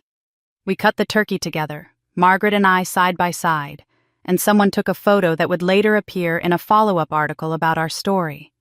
In the photo, we're both smiling, genuinely happy, 2 women who'd been kept apart for 45 years, finally allowed to be sisters. Robertson raised his glass for a toast. To families we choose, futures we reclaim, and tables where everyone belongs. Everyone echoed the toast glasses, clinking voices rising in agreement. Through the window I could see snow beginning to fall, soft and clean, covering everything in white. Ethan was talking animatedly with the scholarship recipient about her plans for medical school. Linda was showing Margaret something on her phone, probably reviews of the book. Mr. and Mrs. Patterson were helping themselves to pie. I looked around at these people, this family I'd built from the ashes of the one that had tried to destroy me, and felt something settle in my chest. Not the hollow victory I'd felt after the reunion exposure, not the complicated grief of my father's apology or my mother's confession. Just peace. Simple, quiet, genuine peace. This was what it felt like to belong somewhere. To be chosen, valued, loved not for what you could provide but for who you were. To sit at a table where everyone had a place and no one was made to feel lesser. Margaret caught my eye and smiled, understanding without words what I was feeling. Ethan laughed at something one of his friends said. Snow continued falling outside, transforming the ordinary suburban street into something magical. I raised my glass one more time, a private toast to the family I'd built, the life I'd reclaimed, the future that was finally truly mine. Happy Thanksgiving. I whispered to the family I'd built from ashes and finally truly meant it. Emily's story didn't end with that Thanksgiving dinner. It began there. What started as one woman's fight for justice became a movement that helped thousands of families recognize and escape toxic dynamics. The Robert Carter Foundation has awarded over 200 scholarships in the 5 years since its founding. Margaret and Emily travel the country speaking about family trauma, financial abuse, and the courage it takes to choose yourself over obligation. Caroline remains in prison, eligible for parole in 18 more years. Emily's mother passed away peacefully in the memory care facility 2 years ago, never regaining the clarity she'd had during that final conversation. Emily attended the funeral with Margaret and Ethan. They didn't cry. They simply bore witness to the end of a painful chapter. But this story raises questions that matter to all of us. How many families are trapped in similar cycles? How many children are being taught they're less than by the people who should protect them? How many secrets are buried beneath polite holiday dinners? If Emily's story resonated with you, please subscribe to this channel and hit the notification bell. Share this video with someone who needs to hear it. And most importantly, tell me in the comments, have you ever had to choose between family loyalty and your own well-being? What would you have done in Emily's position? Your stories matter. Your voice matters. Sometimes the bravest thing we can do is walk away from the table we weren't meant to sit at and build our own.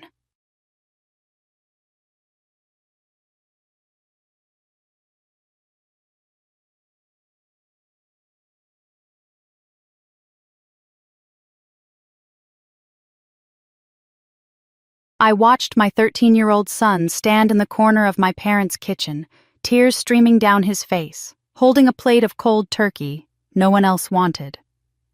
My sister's kids were still at the table laughing, full, happy. My son had just washed every single dish from a Thanksgiving dinner he wasn't allowed to eat. I'd sent my parents $15,000 to make this dinner perfect, to bring our family together, to finally feel like I belonged. Instead, my mother looked at my son and said, "Guests eat after family." My sister said nothing. My father said nothing.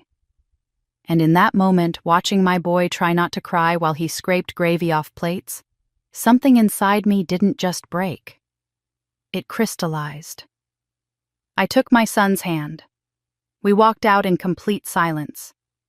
And when we got home, I opened my laptop and typed one message to my parents: "Thanksgiving is over." Then I froze their accounts. Every single one. $847,000 locked. By morning, I had 110 missed calls. But I was just getting started. Because what I discovered when I started digging into my family's finances didn't just explain why they treated me like a ghost my entire life. It revealed a secret that destroyed everything: a stolen future, a murder covered up for 7 years, and a sister who took everything from me, including the man I loved. This is the story of how I took it all back. And trust me, you won't believe where this ends. My name is Emily Carter. I'm 45 years old, a financial analyst, and a widow raising my 13-year-old son alone. For 7 years, I've been trying to hold our little family together after my husband Robert died in what everyone called a tragic accident. What I didn't know that Thanksgiving morning was that I was about to discover it was anything but an accident. I stared at the bank transfer confirmation on my phone. $15,000. Sent. The number felt obscene, but I'd convinced myself it was worth it. This Thanksgiving was going to be different. This was going to be the dinner that finally brought our family back together, that made my parents see me as something more than the daughter they tolerated.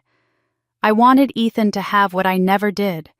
A family that celebrated him, grandparents who lit up when he walked into a room, cousins who actually wanted to play with him. I was such a fool. The drive to my parents' house in Connecticut took 2 hours. Ethan sat in the passenger seat, nervous energy radiating off him in waves. He kept adjusting his collar, smoothing down his hair. "Do I look okay, Mom?" he asked for the 3rd time. My heart squeezed. "You look perfect, sweetheart. Do you think Grandma will like the flowers we brought?" He held up the expensive bouquet we'd picked up that morning, white roses and eucalyptus, tasteful and elegant. "She'll love them." I lied. My mother had never loved anything I brought her, but I wanted so desperately to believe this time would be different. I'd paid for this entire dinner. Surely that would earn me something. Respect, maybe. Acknowledgement. The basic decency of being treated like a daughter instead of an inconvenient obligation. When we pulled up to their sprawling colonial, my sister Caroline's Mercedes was already in the driveway. Of course she was early. Caroline was always early, always perfect, always everything our parents wanted in a daughter. Her twin boys, 8 years old, were running around the front yard in matching sweater vests, their laughter carrying on the cold November air. My mother opened the door before we could knock. She looked past me directly at Ethan, and her smile tightened almost imperceptibly. "You're here." Not hello, not happy Thanksgiving, just a flat acknowledgement of our existence. "Happy Thanksgiving, Mom." I held out the flowers. She took them without looking at them, handed them immediately to Caroline, who appeared behind her like a shadow. "Put these in water somewhere," my mother said dismissively. Then to me, "Caroline's been helping me all morning. Where were you?" The question was rhetorical, designed to remind me that I was less than, that I hadn't arrived at dawn to peel potatoes and baste the turkey like the good daughter would have. Never mind that I'd literally paid for every ingredient in that kitchen. Never mind that I lived 2 hours away and had a teenage son to get ready. "We're here now," I said, trying to keep my voice light. Ethan stood slightly behind me, clutching the now rejected flowers. Caroline took them from his hands without a word. My father emerged from his study martini already in hand, though it wasn't even noon. "Emily." He nodded at me, then looked at Ethan with the same detached interest you'd give a piece of furniture. "Boy's gotten tall." "His name is Ethan, Dad," I said quietly. "Yes, right. Ethan." He turned and walked back toward the living room where I could hear a football game blaring. The dinner table was set for 12. Crystal glasses, china plates with gold-trim cloth napkins folded into elegant shapes. Caroline's handiwork, obviously. She'd always been good at creating beautiful surfaces that hid ugly foundations. Her husband, Brad, sat at one end talking loudly about his promotion. Her twins were already seated playing some game on their phones while my parents smiled indulgently at them. I moved toward 2 empty chairs, pulling one out for Ethan. My mother's hand landed on the chair back, stopping me. "Those seats are for the Hendersons from next door. They're joining us." I blinked.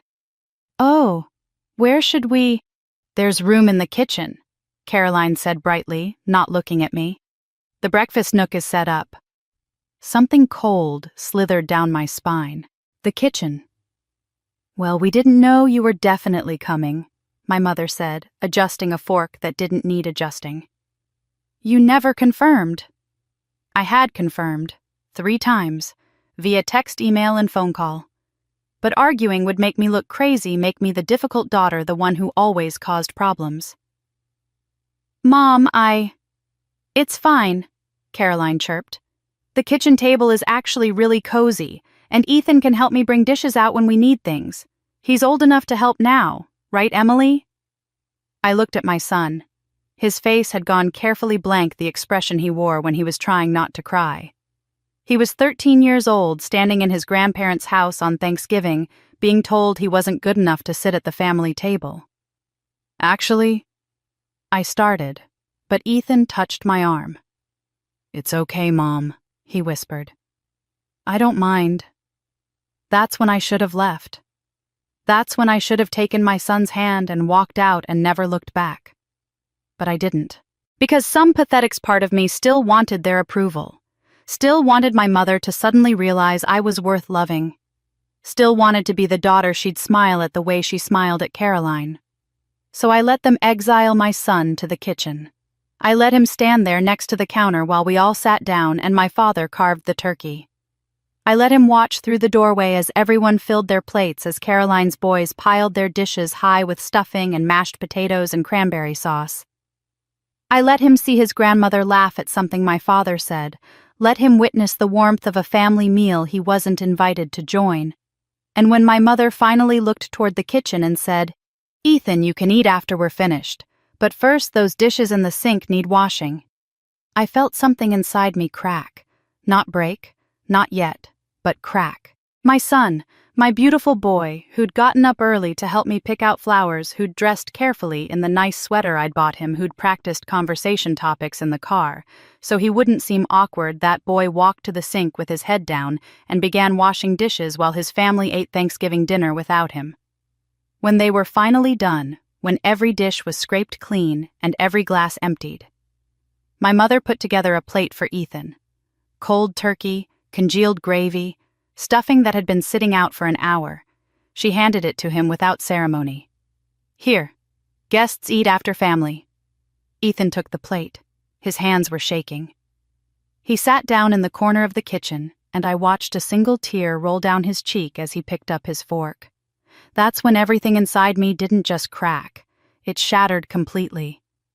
I didn't say goodbye to anyone. I simply stood up, walked to the kitchen, and said to Ethan, "We're leaving." He looked up from that plate of cold scraps, relief flooding his face so quickly it made my chest ache. He didn't ask why. He didn't argue. He just set down his fork and followed me to the door. My mother's voice called from the dining room. "Emily, where are you going? We haven't had dessert yet." I didn't answer. I kept walking, my hand on Ethan's shoulder, guiding him toward the front door. Caroline appeared in the hallway, blocking our path with that practiced smile that never reached her eyes. "You're being dramatic," she said quietly, glancing back toward the dining room. "Mom went to a lot of trouble for this dinner." I stared at her, really looked at her. Designer dress, perfect hair, that expression of mild annoyance like I was a child throwing a tantrum. In that moment, I saw her clearly for perhaps the first time in my life. She wasn't my sister.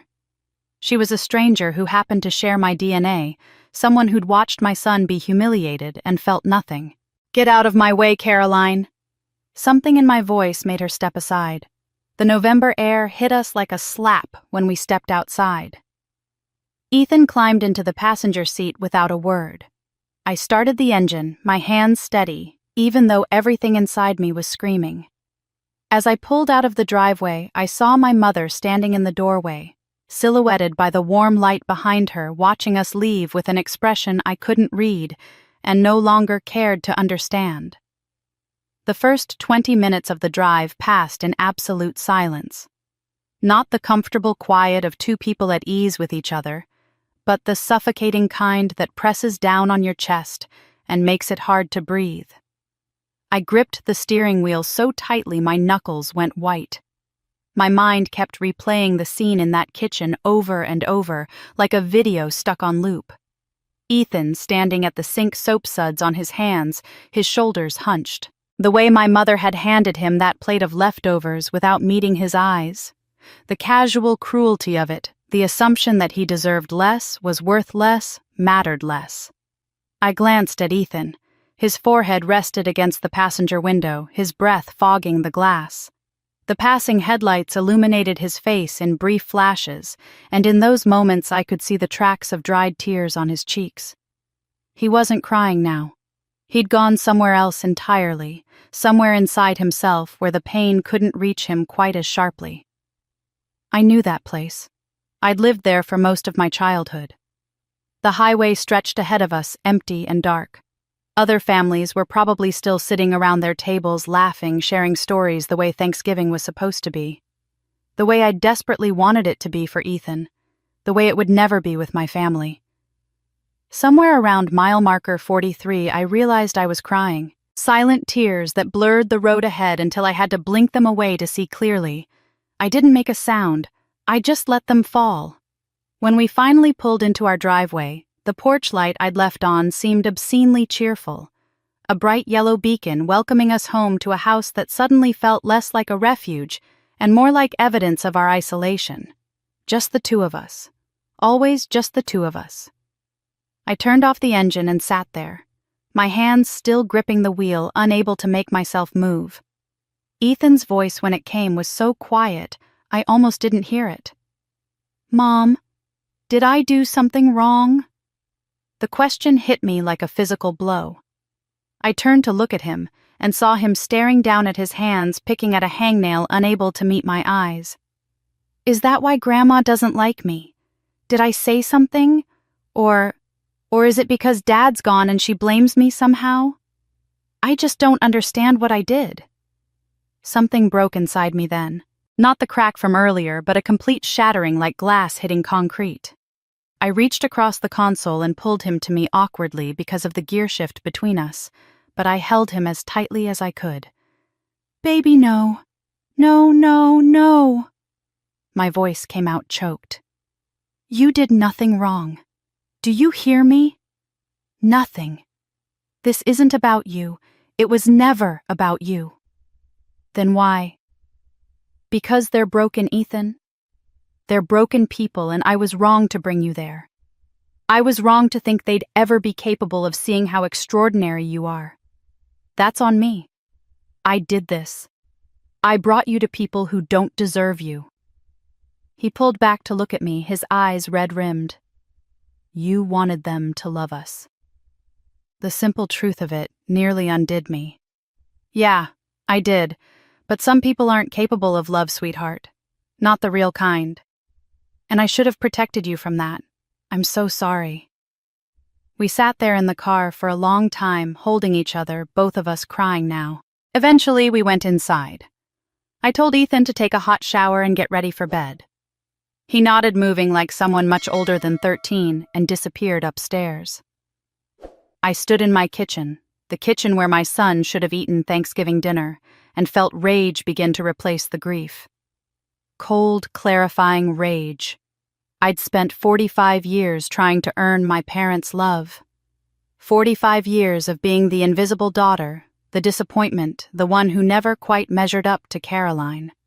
I'd accepted that for myself. I'd swallowed it, internalized it, carried it like penance for the sin of being born. But they'd put their hands on my son. They'd made him feel the way they'd made me feel my entire childhood. And that was unforgivable. I couldn't sleep. Didn't even try. Instead, I went to my home office and opened my laptop. My fingers moved across the keyboard with purpose, now no hesitation. I logged into the online banking portal I'd had access to for 5 years, ever since my father's heart scare when he'd added me as a joint holder on their accounts just in case something happened. He'd probably forgotten he'd done it. I never had. The account balance loaded on the screen. $847,000 in their primary investment account. Another $150,000 in savings. Various smaller accounts, credit cards, retirement funds. Everything they'd built, everything they valued more than their own daughter, right there in front of me. My cursor hovered over the account controls. One click. That's all it would take. One click to freeze every transaction, to lock them out of their own money, to make them feel even a fraction of the powerlessness they'd inflicted on my son. I thought about Ethan upstairs, probably lying awake, wondering what he'd done wrong. I thought about every Thanksgiving of my childhood, every birthday, every moment I'd been made to feel like I was taking up space I hadn't earned.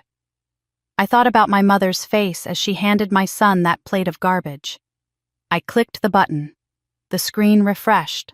All accounts frozen. Transaction capabilities suspended. Access denied. I opened a new message window, typed my mother's cell phone number, and wrote 4 words. Thanksgiving is over. I hit send.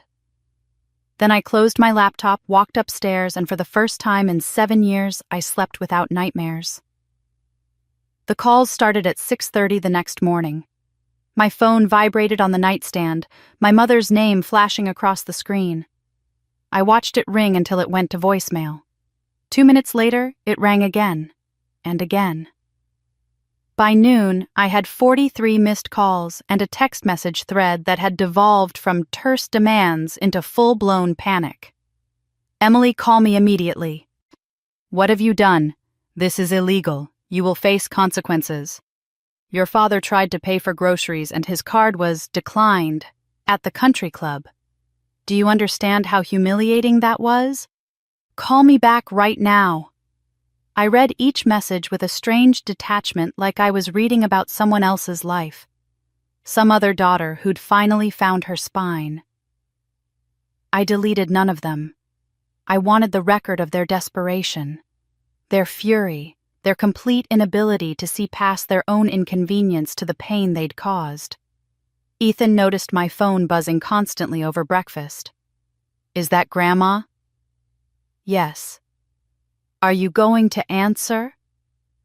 I looked at my son, who was pushing scrambled eggs around his plate, still not eating much. He'd been quiet since Thanksgiving, withdrawn in a way that terrified me. "No, sweetheart, I'm not."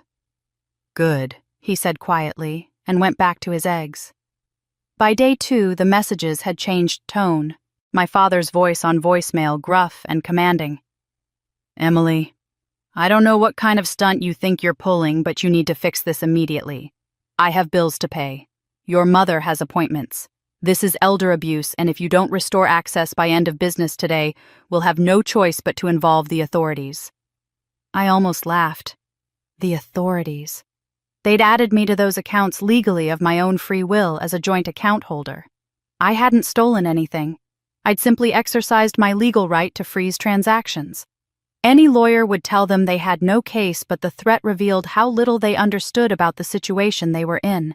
They thought this was a tantrum, a temporary inconvenience. They thought I'd cave. They didn't know I'd spent 7 years learning to live with permanent loss. Freezing their accounts was the easiest thing I'd ever done. On day 3, they came to my house. I was working from home on a conference call about quarterly projections when I heard the pounding on my front door. Not knocking, pounding. I excused myself from the call, muted my microphone, and walked calmly to the door. Through the peephole, I saw my mother and Caroline, both of them rigid with fury. I took a breath, centered myself, and opened the door. My mother pushed past me without invitation, Caroline following like a shadow. They stood in my entryway, these 2 women who'd made my childhood a exercise in feeling inadequate, and looked at me like I was something they'd found on the bottom of their shoes. "What exactly do you think you're doing?" My mother's voice was ice. "I live here, Mom. What are you doing?" "Don't play games with me, Emily. Unlock those accounts. Right now." I closed the door behind them and leaned against it, arms crossed. "No." Caroline's perfectly made-up face twisted. "You can't just freeze their money. That's financial elder abuse. We could have you arrested." "I'm a joint account holder. I have every legal right to manage those accounts." I kept my voice level professional, the same tone I used in boardroom negotiations. "If you want to sue me, go ahead. Discovery will be very interesting." My mother took a step forward, and I saw something in her eyes I'd never seen before. Not anger, fear. "How dare you? After everything we've done for you, we raised you, clothed you, sent you to school. You made my son wash your dishes and eat garbage." The words came out quiet, deadly. "On Thanksgiving, after I sent you $15,000. "Oh, for God's sake!" Caroline rolled her eyes. "He's fine. Stop being so dramatic." "Why did you do it?" I looked directly at my mother. "I need to understand. Why did you humiliate my child?" My mother's face hardened. "We were teaching him humility, teaching him his place. That boy has been coddled, Emily. Growing up without a father, with you treating him like he's something special when he's just what?" "Ordinary," Caroline finished. "He's ordinary, Emily. Not everyone gets to sit at the main table. Some people need to learn their support staff, not the main event. We were doing him a favor." The casual cruelty of it took my breath away. I looked between them, these 2 women who shared my blood, and felt nothing but contempt. "He's 13 years old. He's not really family," Caroline continued, examining her manicure. I mean, let's be honest. His father was nobody, some mid-level manager who died in a car accident because he was probably texting or drunk or... Don't! My voice cracked like a whip. Don't you dare talk about Robert. My mother's lips curved into something that wasn't quite a smile. Robert. Yes, your perfect husband. Tell me. Emily, did you ever wonder why we never liked him, why we never welcomed him into this family? Something cold slithered down my spine. What are you talking about? You never understood what your husband really was. My mother's eyes glittered with malice. You thought we were being difficult, being unreasonable, but we knew. We always knew. Knew what?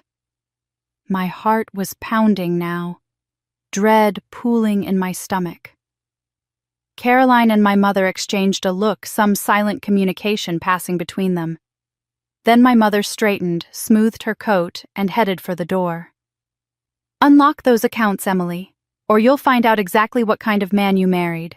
And trust me, you won't like it. Mom, what are you talking about? What about Robert? She paused at the door, her hand on the knob, and looked back at me with something almost like pity. Ask yourself why a man like that married someone like you. Ask yourself what he really wanted, and when you figure it out, you'll understand why that boy of yours will never be family. They left, closing the door behind them with a soft click that felt louder than any slam. I stood in my entryway, my mind racing. What did she mean Robert and I had met at a professional conference, fallen in love over the course of months, married after a year of dating? It had been normal, natural, real. Hadn't it? But my mother's words kept echoing. What he really was. What he really wanted. Why he married someone like you. I walked slowly to my office, sat down at my desk, and stared at the framed photo of Robert and me on our wedding day. His smile was genuine, his eyes warm. I knew this man. I'd loved this man. I'd buried this man. Didn't I? For the first time in 7 years, I wondered if I'd known my husband at all. And the worst part was, my mother had planted that seed of doubt, deliberately knowing exactly how it would grow and spread and poison everything I thought I knew. I picked up my phone, scrolled past all the angry messages from my parents, and opened a new search window. If they knew something about Robert, something they'd kept from me all these years, I was going to find out what it was. Because if there was one thing I'd learned in the past 72 hours, it was that my family was capable of cruelty I'd never imagined. And if they'd done something to Robert, if they'd hidden something about the man I loved, I wasn't going to rest until I uncovered every single lie they'd ever told. I was still staring at Robert's photo when Ethan appeared in the doorway of my office. I hadn't heard him come downstairs. He stood there in his pajama pants and an old t-shirt, looking younger than 13, looking like the little boy who used to crawl into my bed during thunderstorms.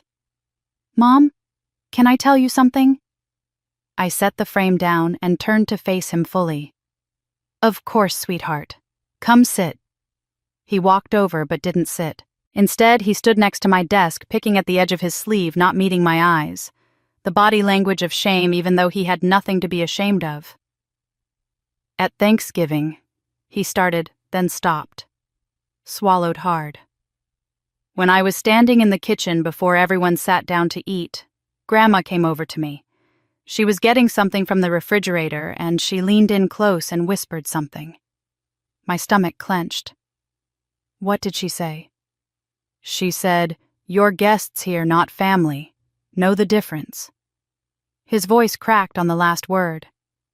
I didn't understand what she meant at first. I thought maybe she was confused, like maybe she forgot I was her grandson. But then when she made me wait to eat and wash the dishes, I realized she meant it. She was telling me I don't belong. The words hit me like a physical blow, not because they were surprising, but because they were so familiar. I reached out and pulled Ethan to me, and he came willingly collapsing into my arms, the way he used to when he was small. Baby, I'm so sorry. I'm so sorry I put you in that position. It's not your fault. He pulled back to look at me, his eyes wet. But Mom, why does she hate us so much? What did we do? I opened my mouth to answer, to tell him we'd done nothing wrong, that some people were simply incapable of love. But then the memory hit me with such force, I actually gasped. I was 10 years old, standing in almost the exact same spot Ethan had stood last week. My mother's kitchen, though, in a different house back then. It was Thanksgiving, and I could smell turkey and sage and butter smells that should have meant comfort and belonging, but instead meant exclusion. Caroline was 12, sitting at the dining room table in a velvet dress, her hair perfect, laughing at something our father had said. I was in the kitchen wearing a dress my mother had called adequate. My hair in braids I'd done myself because my mother had been too busy helping Caroline get ready.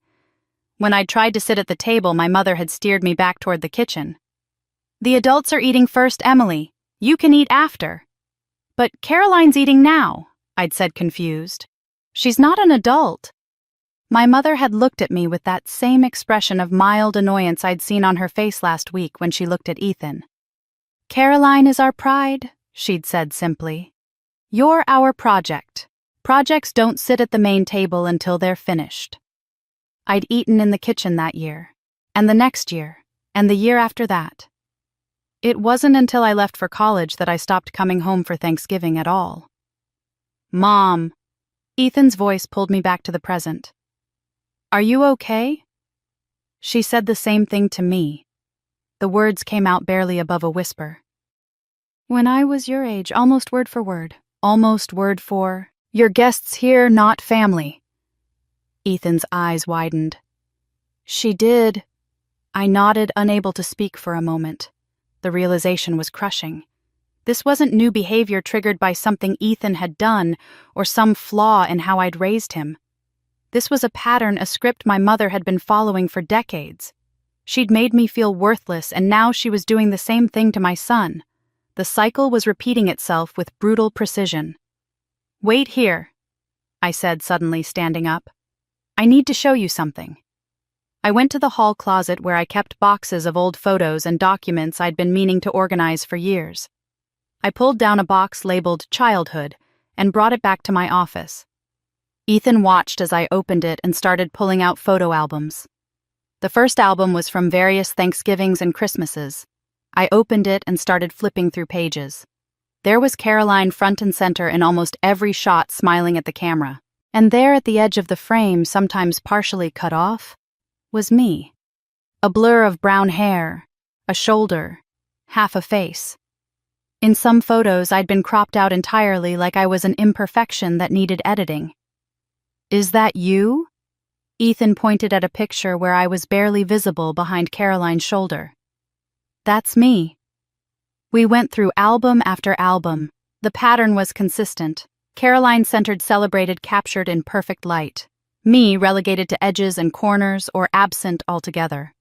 In one Christmas photo, you could see my hand at the edge of the frame reaching for something, but the rest of me had been cut away. "It's like you're a ghost," Ethan said quietly. I was. I dug deeper in the box and found what I was looking for. A manila envelope containing my elementary school report cards. I spread them across the desk. 4th grade straight A's, 5th grade straight A's, 6th grade straight A's. Each one had my mother's handwriting in the parent comment section. 4th grade. Not as impressive as Caroline's B's. Caroline is naturally gifted. 5th grade.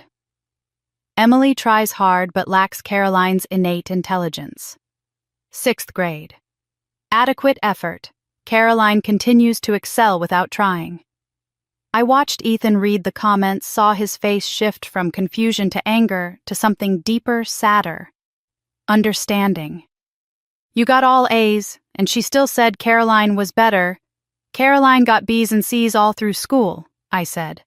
But she was pretty and charming and knew how to make people laugh. That mattered more to Mom than actual achievement. Caroline was easy. I was work. I pulled out more documents. Awards I'd won for academic excellence, music competitions, debate tournaments, all stuffed in this box, never displayed, never celebrated. Meanwhile, I knew for a fact that every certificate Caroline had ever received, even participation ribbons, had been framed and hung in my parents' house. I spent 35 years trying to prove I wasn't a project. I said more to myself than to Ethan. I thought if I just worked hard enough, achieved enough, became successful enough, they'd finally see me as valuable, as worthy. But it was never about what I did. It was about who I was. And in their eyes, I was the wrong daughter.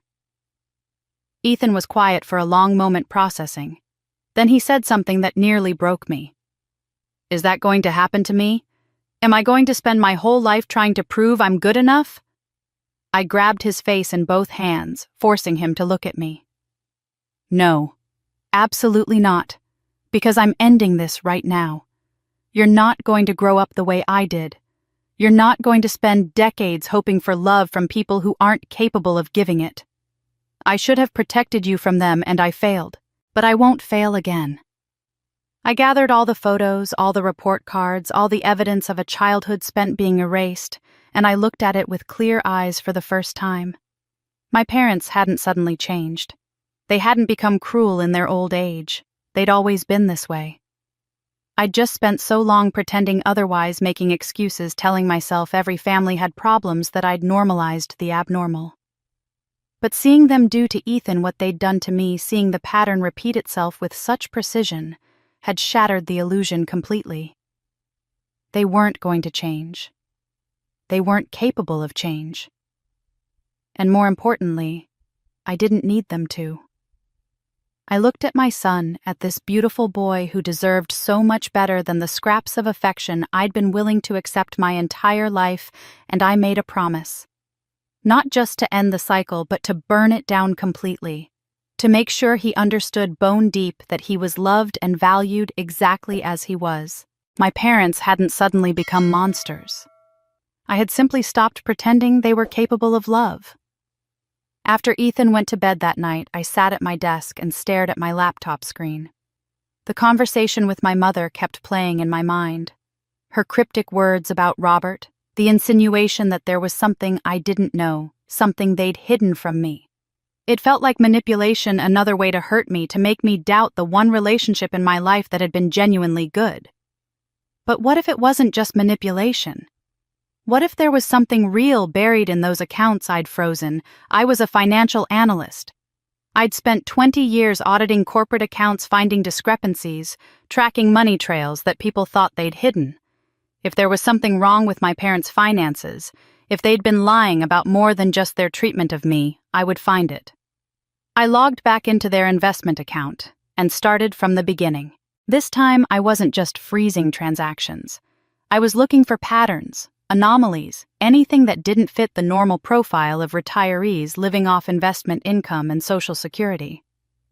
The first red flag appeared within minutes.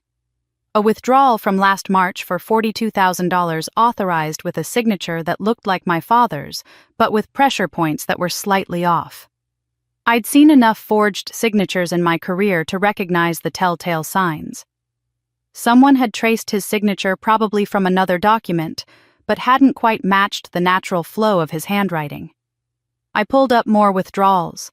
There were dozens of them over the past 8 years, ranging from $15,000 to $60,000, all with signatures that looked right at first glance, but wrong under scrutiny. Some were my father's, some were my mother's, and some, I realized with growing unease, were mine. My hands started shaking as I opened a withdrawal from 2 years ago. $50,000 transferred to an account I didn't recognize, authorized with my signature. Except I'd never signed that form. I'd never even seen it. The signature was close, very close, but the loop on my lowercase y was wrong. Whoever had forged it had practiced, had studied my handwriting, but hadn't quite gotten it perfect. I pulled up my personal banking records and cross-referenced the dates. On every date where my signature appeared on one of these withdrawals, I'd been at work or traveling for business. I had receipts, credit card statements, electronic trail proving I was nowhere near my parents or their bank. Someone had been systematically forging my signature to move money, and I had a sinking feeling I knew who. I dug deeper, pulling up account statements going back a decade. The pattern became clearer. Small transfers at first, a few thousand here and there, then escalating after Robert died. That's when the real money started moving. large sums disappearing into accounts I couldn't immediately trace, investment returns that didn't match the actual market performance for the funds they were supposedly invested in. Then I found it. The Carter Family Trust. The name made my stomach drop.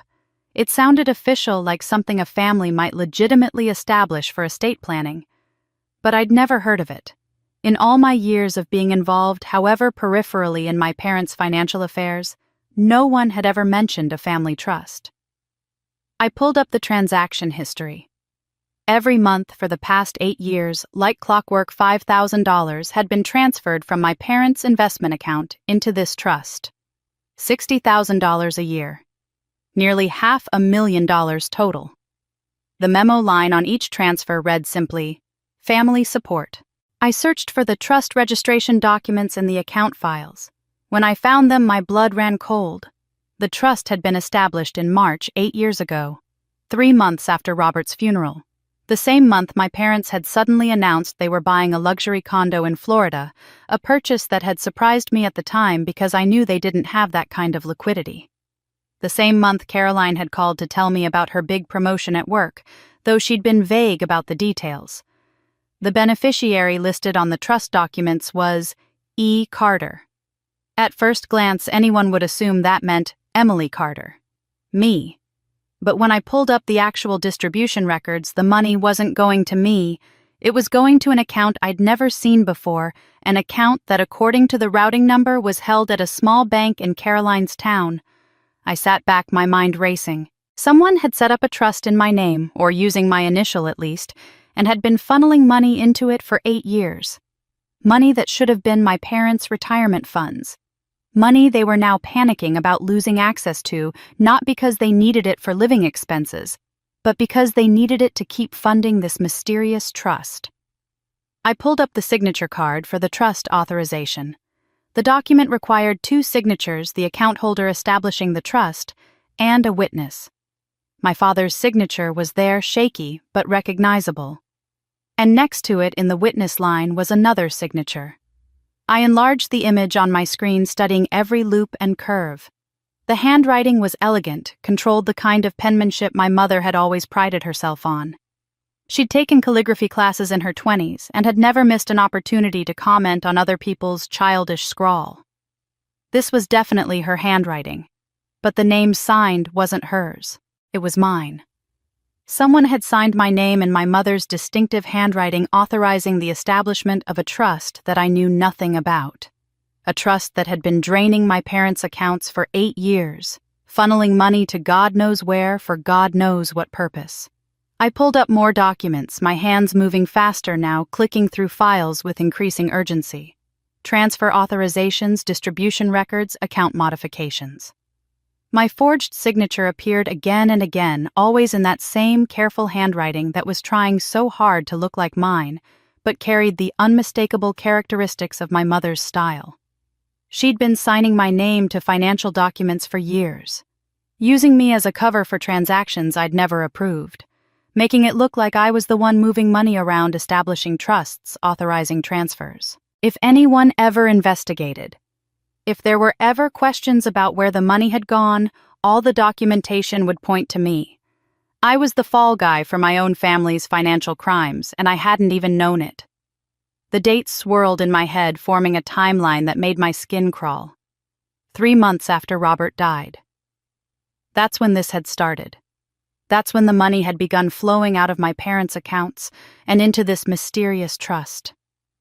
Whatever my mother had been hinting about Robert, whatever she claimed to know about my husband, it was connected to this. It had to be. I needed more information. I needed to know where this money was actually going, who was receiving it, and what it was paying for. But more than that, I needed to understand what this had to do with Robert. Why had the trust been established right after his death?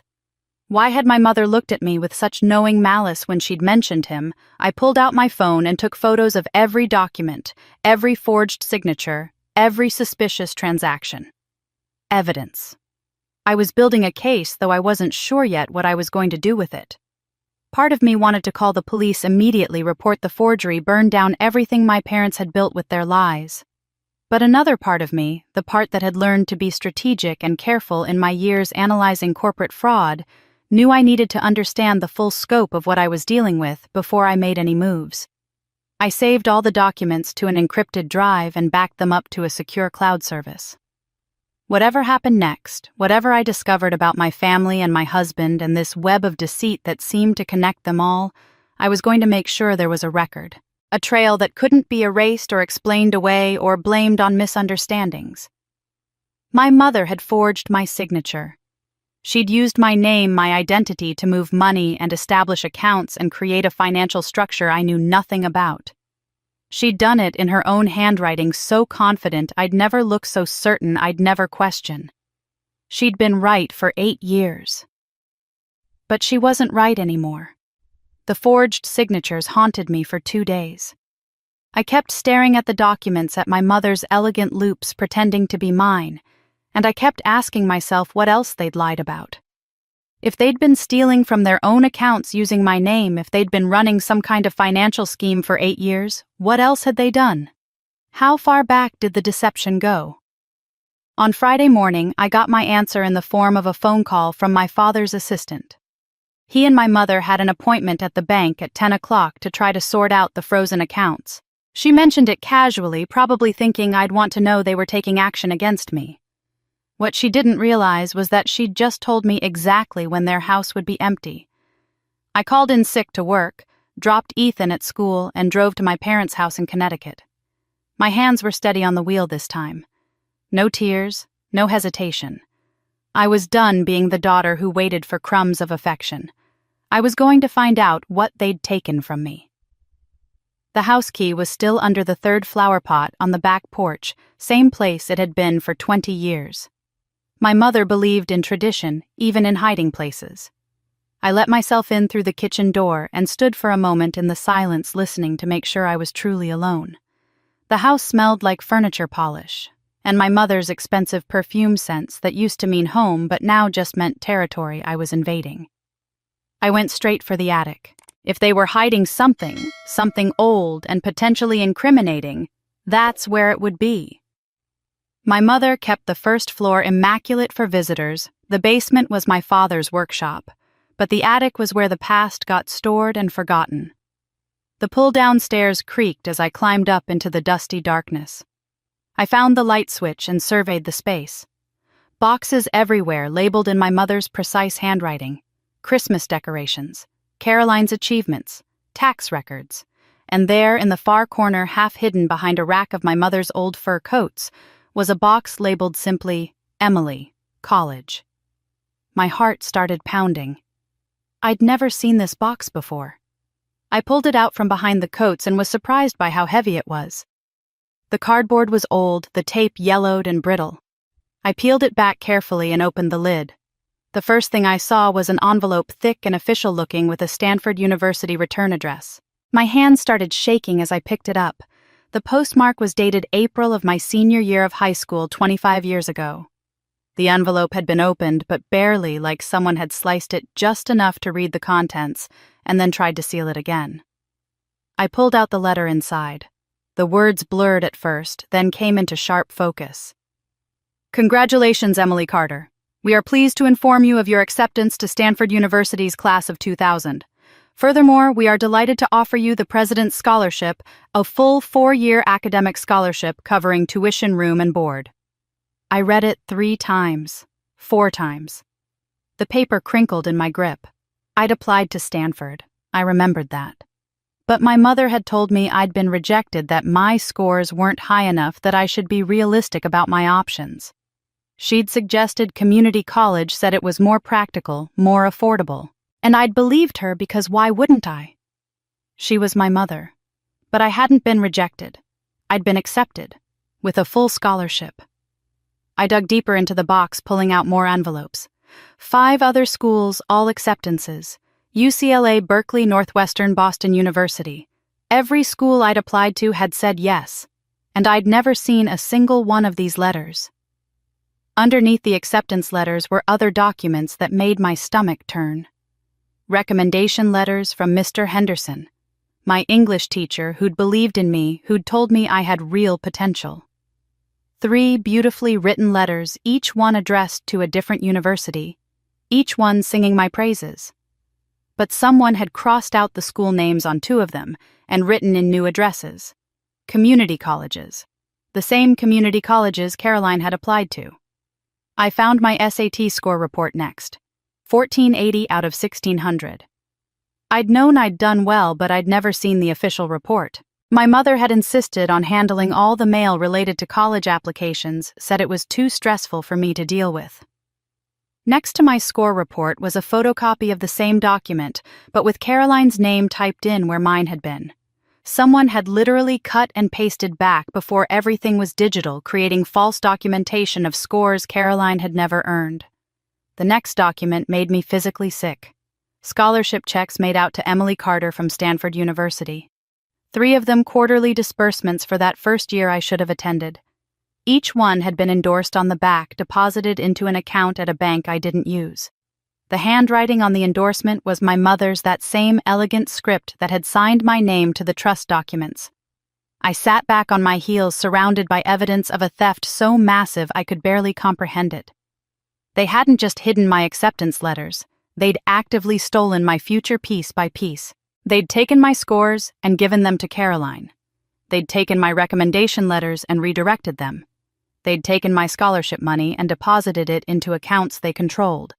And then they'd sent me to community college, while Caroline, 2 years later, suddenly had the money and credentials to attend a state university. I remembered that time so clearly now, with the fog of manipulation lifted. I'd been 17, sitting at the kitchen table when my mother brought in the mail. She'd handed me a thin envelope from Stanford and said, "I'm sorry, honey. It's a rejection. But don't feel bad. Stanford's not for everyone. Community college is more your speed anyway." I'd cried in my room that night, feeling like a failure. Caroline had found me and said, "Don't worry, Em. Not everyone is meant for big things. Someone has to be ordinary." 2 years later, Caroline had transferred to a university, claiming she'd worked hard and saved up. My parents had been so proud. They'd thrown her a party. They'd told everyone how ambitious she was, how she'd pulled herself up. And I'd believed the story because I'd been trained my whole life to believe Caroline was better than me. Mr. Henderson had died in a car accident the summer after I graduated. Single vehicle crash late at night ruled an accident. No one to ask about those recommendation letters. No one who might remember writing about Emily Carter's exceptional analytical mind and her potential for greatness. I gathered every document, every piece of evidence, and carefully packed them back into the box. Then I carried it down from the attic through the house and out to my car. I loaded it into the trunk like I was handling explosives, because in a way I was. This box was capable of destroying everything my family had built, every lie they'd constructed over a quarter century. As I drove away from that house, I finally understood. I hadn't been the shadow in this family by accident, or by lack of talent, or by some inherent inadequacy. I'd been deliberately pushed into darkness so Caroline could shine. They'd stolen my light, my opportunities, my future, and they'd given it all to her like she deserved it, like she'd earned it. I hadn't been the daughter who wasn't good enough. I'd been the daughter who was too good, and they couldn't let me outshine their chosen one. So they'd buried my successes and celebrated her mediocrity and convinced me it was my own fault that I'd ended up with less. But I hadn't ended up with less because I deserved less. I'd ended up with less because they'd robbed me. And now I had the proof. I brought the box home and hid it in my office closet behind files and old tax returns where Ethan wouldn't accidentally stumble across it. The stolen acceptance letters felt radioactive, dangerous in a way I wasn't ready to fully process yet. I needed time to think, to plan, to figure out how to use this information without it destroying me in the process. But I couldn't sit still. The discovery had opened something inside me, a compulsion to know everything they'd hidden. If they'd stolen my education, what else had they taken?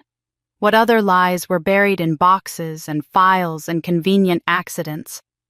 I found myself standing in the garage Saturday morning, staring at the stack of plastic storage bins I'd been avoiding for 7 years. Robert's things. I'd packed them away 3 months after the funeral when seeing his jacket on the hook by the door or his coffee mug in the cabinet became too painful to bear. I'd told myself I was preserving memories for Ethan, keeping his father's belongings safe until he was old enough to want them. But really, I'd just been hiding from grief. Now I pulled down the first bin and pried off the lid. The smell hit me immediately, that particular combination of Robert's cologne and the laundry detergent I used to use. For a moment, I couldn't breathe, couldn't do anything but close my eyes and remember what it felt like to be loved by someone who actually saw me. Inside were his clothes neatly folded. His favorite sweater, the blue one with the hole in the elbow he'd refused to throw away. His work shirts. His running shoes. I moved through the bin quickly, not letting myself linger on any one item too long, and moved to the next. This one held office supplies books, random items from his desk drawers. And underneath it all, a photo album I'd forgotten existed. Our last Thanksgiving together the year before he died. We'd hosted it at our house, just the three of us and a few friends. It had been small and warm and everything my family's Thanksgivings never were. I carried the album inside and sat down at the kitchen table. Ethan was at a friend's house for the afternoon, so I had the place to myself. I opened the album and started flipping through pages. There we were, so young, so happy. Robert carving the turkey, while 6-year-old Ethan watched with wide eyes. Me laughing at something someone had said. Ethan covered in mashed potatoes. Then I turned a page and stopped. It was a candid shot, slightly blurry, taken by one of our guests who'd been playing with the camera. Robert was sitting on the couch, Ethan on his lap, and he was holding a white envelope. But it wasn't the envelope that made me pause. It was Robert's face. He wasn't smiling. He was staring directly at the camera with an expression I'd never seen before, urgent, almost desperate, like he was trying to communicate something vitally important. I pulled the photo out of its plastic sleeve and held it up to the light. The envelope was partially visible and I could see writing on it, but it was too small to read clearly. I took the photo to my office and scanned it into my computer, then enlarged the image until the envelope filled the screen. The words came into focus slowly. Life insurance. Beneficiary change form. My heart stopped. I stared at those words, my mind racing backward through time. 2 weeks before Robert's accident, he'd mentioned something about insurance during dinner. Said something about making sure everything was updated, that he wanted to review our policies. I'd been distracted, worried about a big project at work, and I'd told him to handle it. He'd said he would. Then he'd died, and in the chaos of grief and funeral arrangements and trying to hold Ethan together, I'd never followed up on what he'd meant. I'd assumed the insurance was fine. The payout had come through without issue 6 months after his death. I'd used it to pay off the mortgage and set up Ethan's college fund.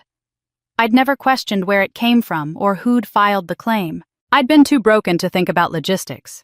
Now I ran to our bedroom and pulled out the fireproof safe where I kept important documents.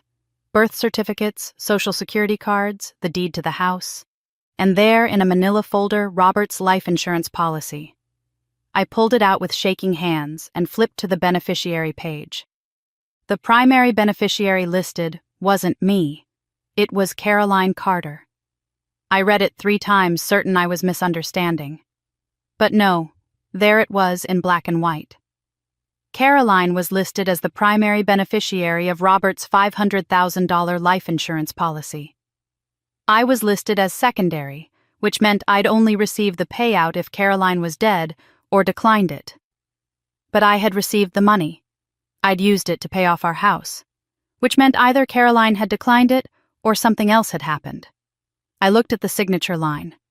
Robert's signature, or what was supposed to be Robert's signature. I grabbed another document from the safe, his will, which had been properly executed and notarized and definitely signed by him. I held the 2 signatures side by side. They were different, similar but different. The life insurance signature was too careful, too controlled. Robert signed his name quickly with a distinctive flourish on the R that came from years of signing documents rapidly. This signature had the flourish, but it was too perfect, too measured. Someone had traced it, copied it, practiced it until they could reproduce it. but they hadn't captured the speed and confidence of the real thing. I checked the date on the beneficiary change form. 3 weeks before Robert died. Right around the time he'd mentioned wanting to review our insurance. Right around the time he'd been acting strange, distracted, looking over his shoulder more than usual. I'd thought he was stressed about work. What if he'd been scared? I pulled out my phone and took photos of both signatures, then pulled up the forged signatures from my parents' financial documents on my computer. I put them side by side with the insurance form. The style was different, more masculine, clearly trying to imitate Robert's handwriting rather than my mother's. But there were similarities. The pressure points, the slight hesitation, before curves, the way certain letters connected. Whoever had forged my signatures on the trust documents had probably forged Robert's signature on this beneficiary change. My mother's words from a few days ago echoed in my head. "You never understood what your husband really was." At the time, I'd thought she was trying to manipulate me to make me doubt Robert. But what if she'd been telling the truth, just not the truth I'd thought? What if Robert had discovered something about them, about their financial schemes, about Caroline? What if he'd tried to protect me and they'd killed him for it? The photo. Robert staring at the camera, holding that envelope like it was evidence. He'd known something was wrong. He'd known someone was trying to change his beneficiary, trying to steal the insurance money that should have gone to me and Ethan, and he'd documented it, left me a clue, maybe hoping I'd find it someday and understand. But I hadn't found it. Not for 7 years. I'd been too grief-stricken, too trusting, too willing to believe that Robert's death was just a tragic accident. A mechanical failure, the police had said. Brake line rupture. Could happen to anyone. No evidence of tampering. Case closed. Except Robert had left me evidence. Evidence I'd been too blind to see until now. That photo wasn't just a random Thanksgiving snapshot. It was a message. A warning. Proof that he knew what was coming and tried to prepare me for it. I thought about the timeline. The beneficiary change form dated 3 weeks before his death. His strange behavior around that time. His death ruled an accident. The insurance payout that eventually came to me, though, I'd never questioned why or how when Caroline was supposedly the primary beneficiary. Someone had killed my husband. Someone had forged documents, changed his insurance beneficiary, and then caused the accident that took him from us. And then, somehow they'd made sure the money came to me anyway, probably to avoid suspicion, to make everything look normal and above board. Robert had known. He'd seen it coming. And he'd left me breadcrumbs, hoping that someday when I was ready, I'd follow them back to the truth. I sat at my desk, surrounded by evidence of fraud and theft and possibly murder, and I finally understood what my mother had meant. I hadn't understood what Robert really was. He wasn't just my husband. He was a threat to their schemes, someone who'd gotten too close to their secrets. And they'd eliminated that threat the same way they'd eliminated every other obstacle in their path. They'd just been patient enough to make it look like an accident. I spent Sunday mapping out every piece of evidence I had. The forged signatures on the trust documents, the stolen Stanford acceptance and scholarship money, the manipulated life insurance beneficiary form. Robert's photograph that I now understood was a deliberate message. I spread it all across my dining room table like a prosecutor preparing for trial, because that's exactly what I was doing. Building a case. Not just against my parents, but against the entire poisonous system they'd created. The rage I'd felt initially had crystallized into something colder and more useful. Strategy. I'd spent my entire career analyzing complex financial situations, finding patterns in chaos, building airtight arguments based on data. This was no different. I just had to treat my own family like any other fraudulent enterprise I'd ever investigated. I pulled out a legal pad and started writing. Phase 1. Freeze. That was done. Their accounts were locked. Their access denied, their comfortable life disrupted. But freezing assets was only a temporary measure, a way to get their attention and buy myself time. It wasn't justice. It wasn't even close to adequate punishment for what they'd done. Phase 2. Expose. I needed to gather irrefutable evidence document. Everything build a case so comprehensive that there would be no room for excuses or explanations or their usual manipulations. I needed experts, people who could verify forgeries, trace money trails, connect dots that I might miss. I needed this to be bulletproof. Phase 3. Destroy. Not just their finances, but their reputation, their standing in the community, their ability to ever hurt anyone again. I wanted legal consequences, social consequences, consequences that would follow them for whatever years they had left. I wanted them to understand what it felt like to lose everything, to be erased, to be treated like they didn't matter. I wasn't acting on rage anymore. I was acting on precision.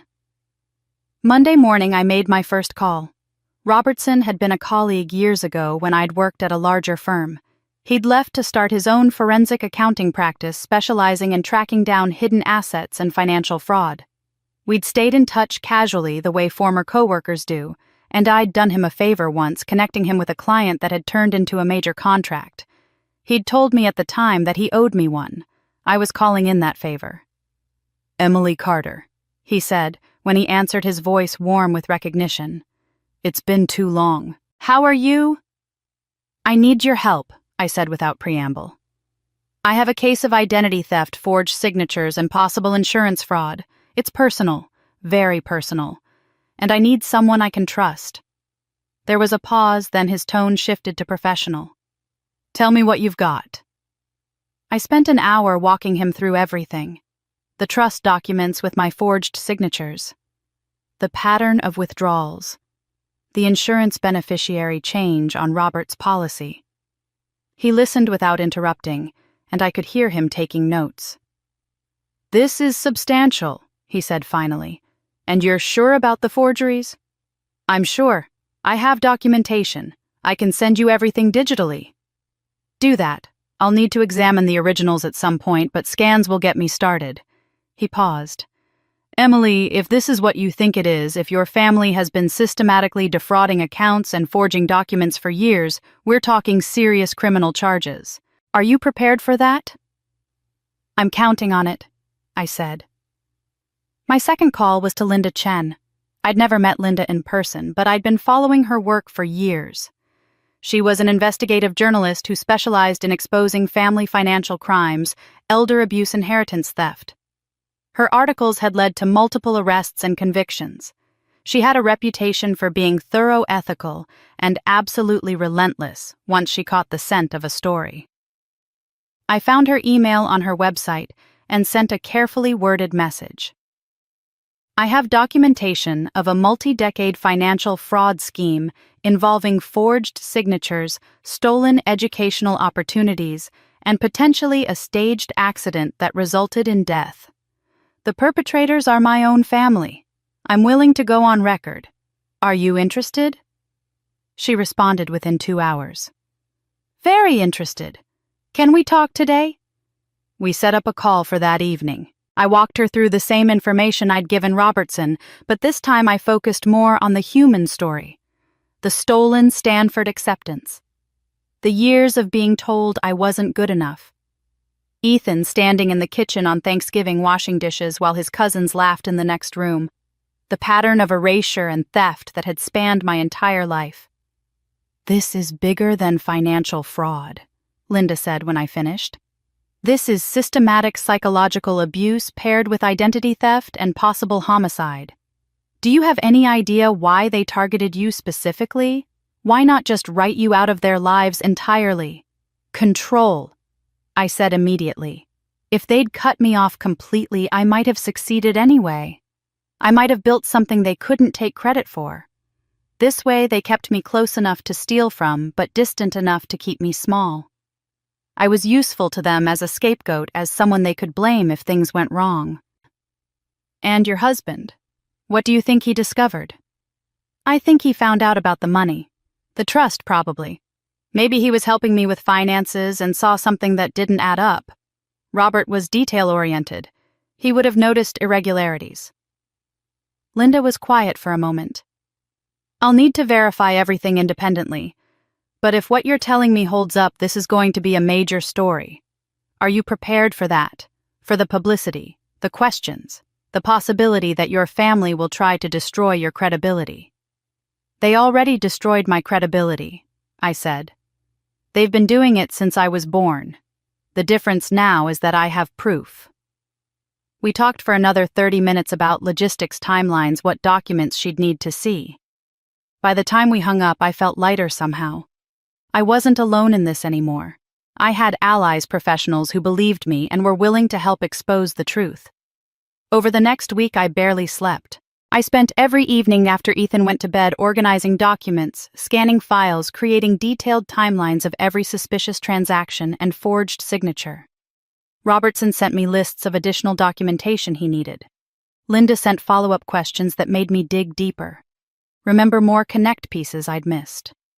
Thursday night, almost 2 weeks after Thanksgiving, Ethan found me at the dining room table at 11 o'clock, surrounded by papers and file folders. He stood in the doorway in his pajamas watching me. "Mom, are you okay?" I looked up, saw the worry in his eyes, and felt a pang of guilt. I'd been so focused on building my case that I'd forgotten he was watching me spiral into this obsession. "Come here, sweetheart."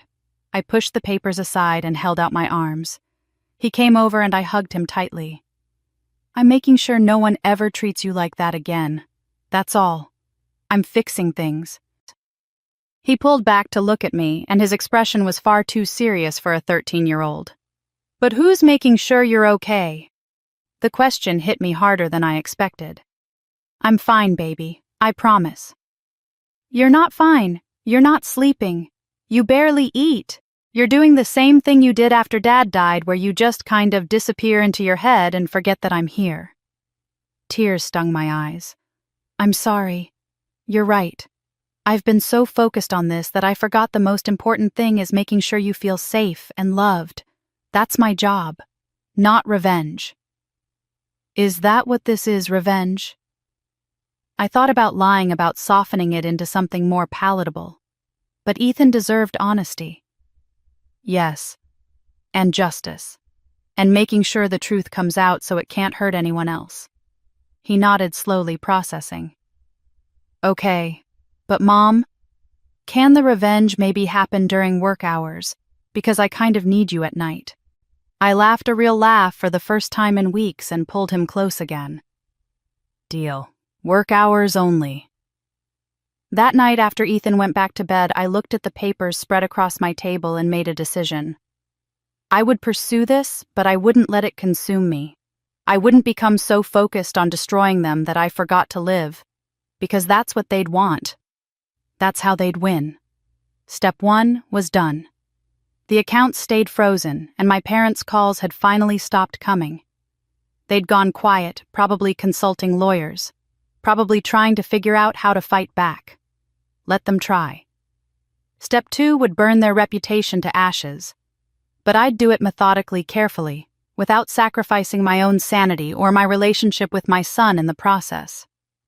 True to my promise to Ethan, I started maintaining better boundaries: work during work hours, investigation during investigation hours, and family time that was actually family time. It made me more efficient, more focused. And it kept me sane. Robertson had everything he needed to begin his forensic analysis. Before I handed over the evidence to anyone official, I wanted an expert opinion on exactly what crimes had been committed and what the strongest case would be. But I also knew that the wheels of justice turned slowly, and I needed to get those wheels moving. On a cold Tuesday morning in early December, I filed my first anonymous report.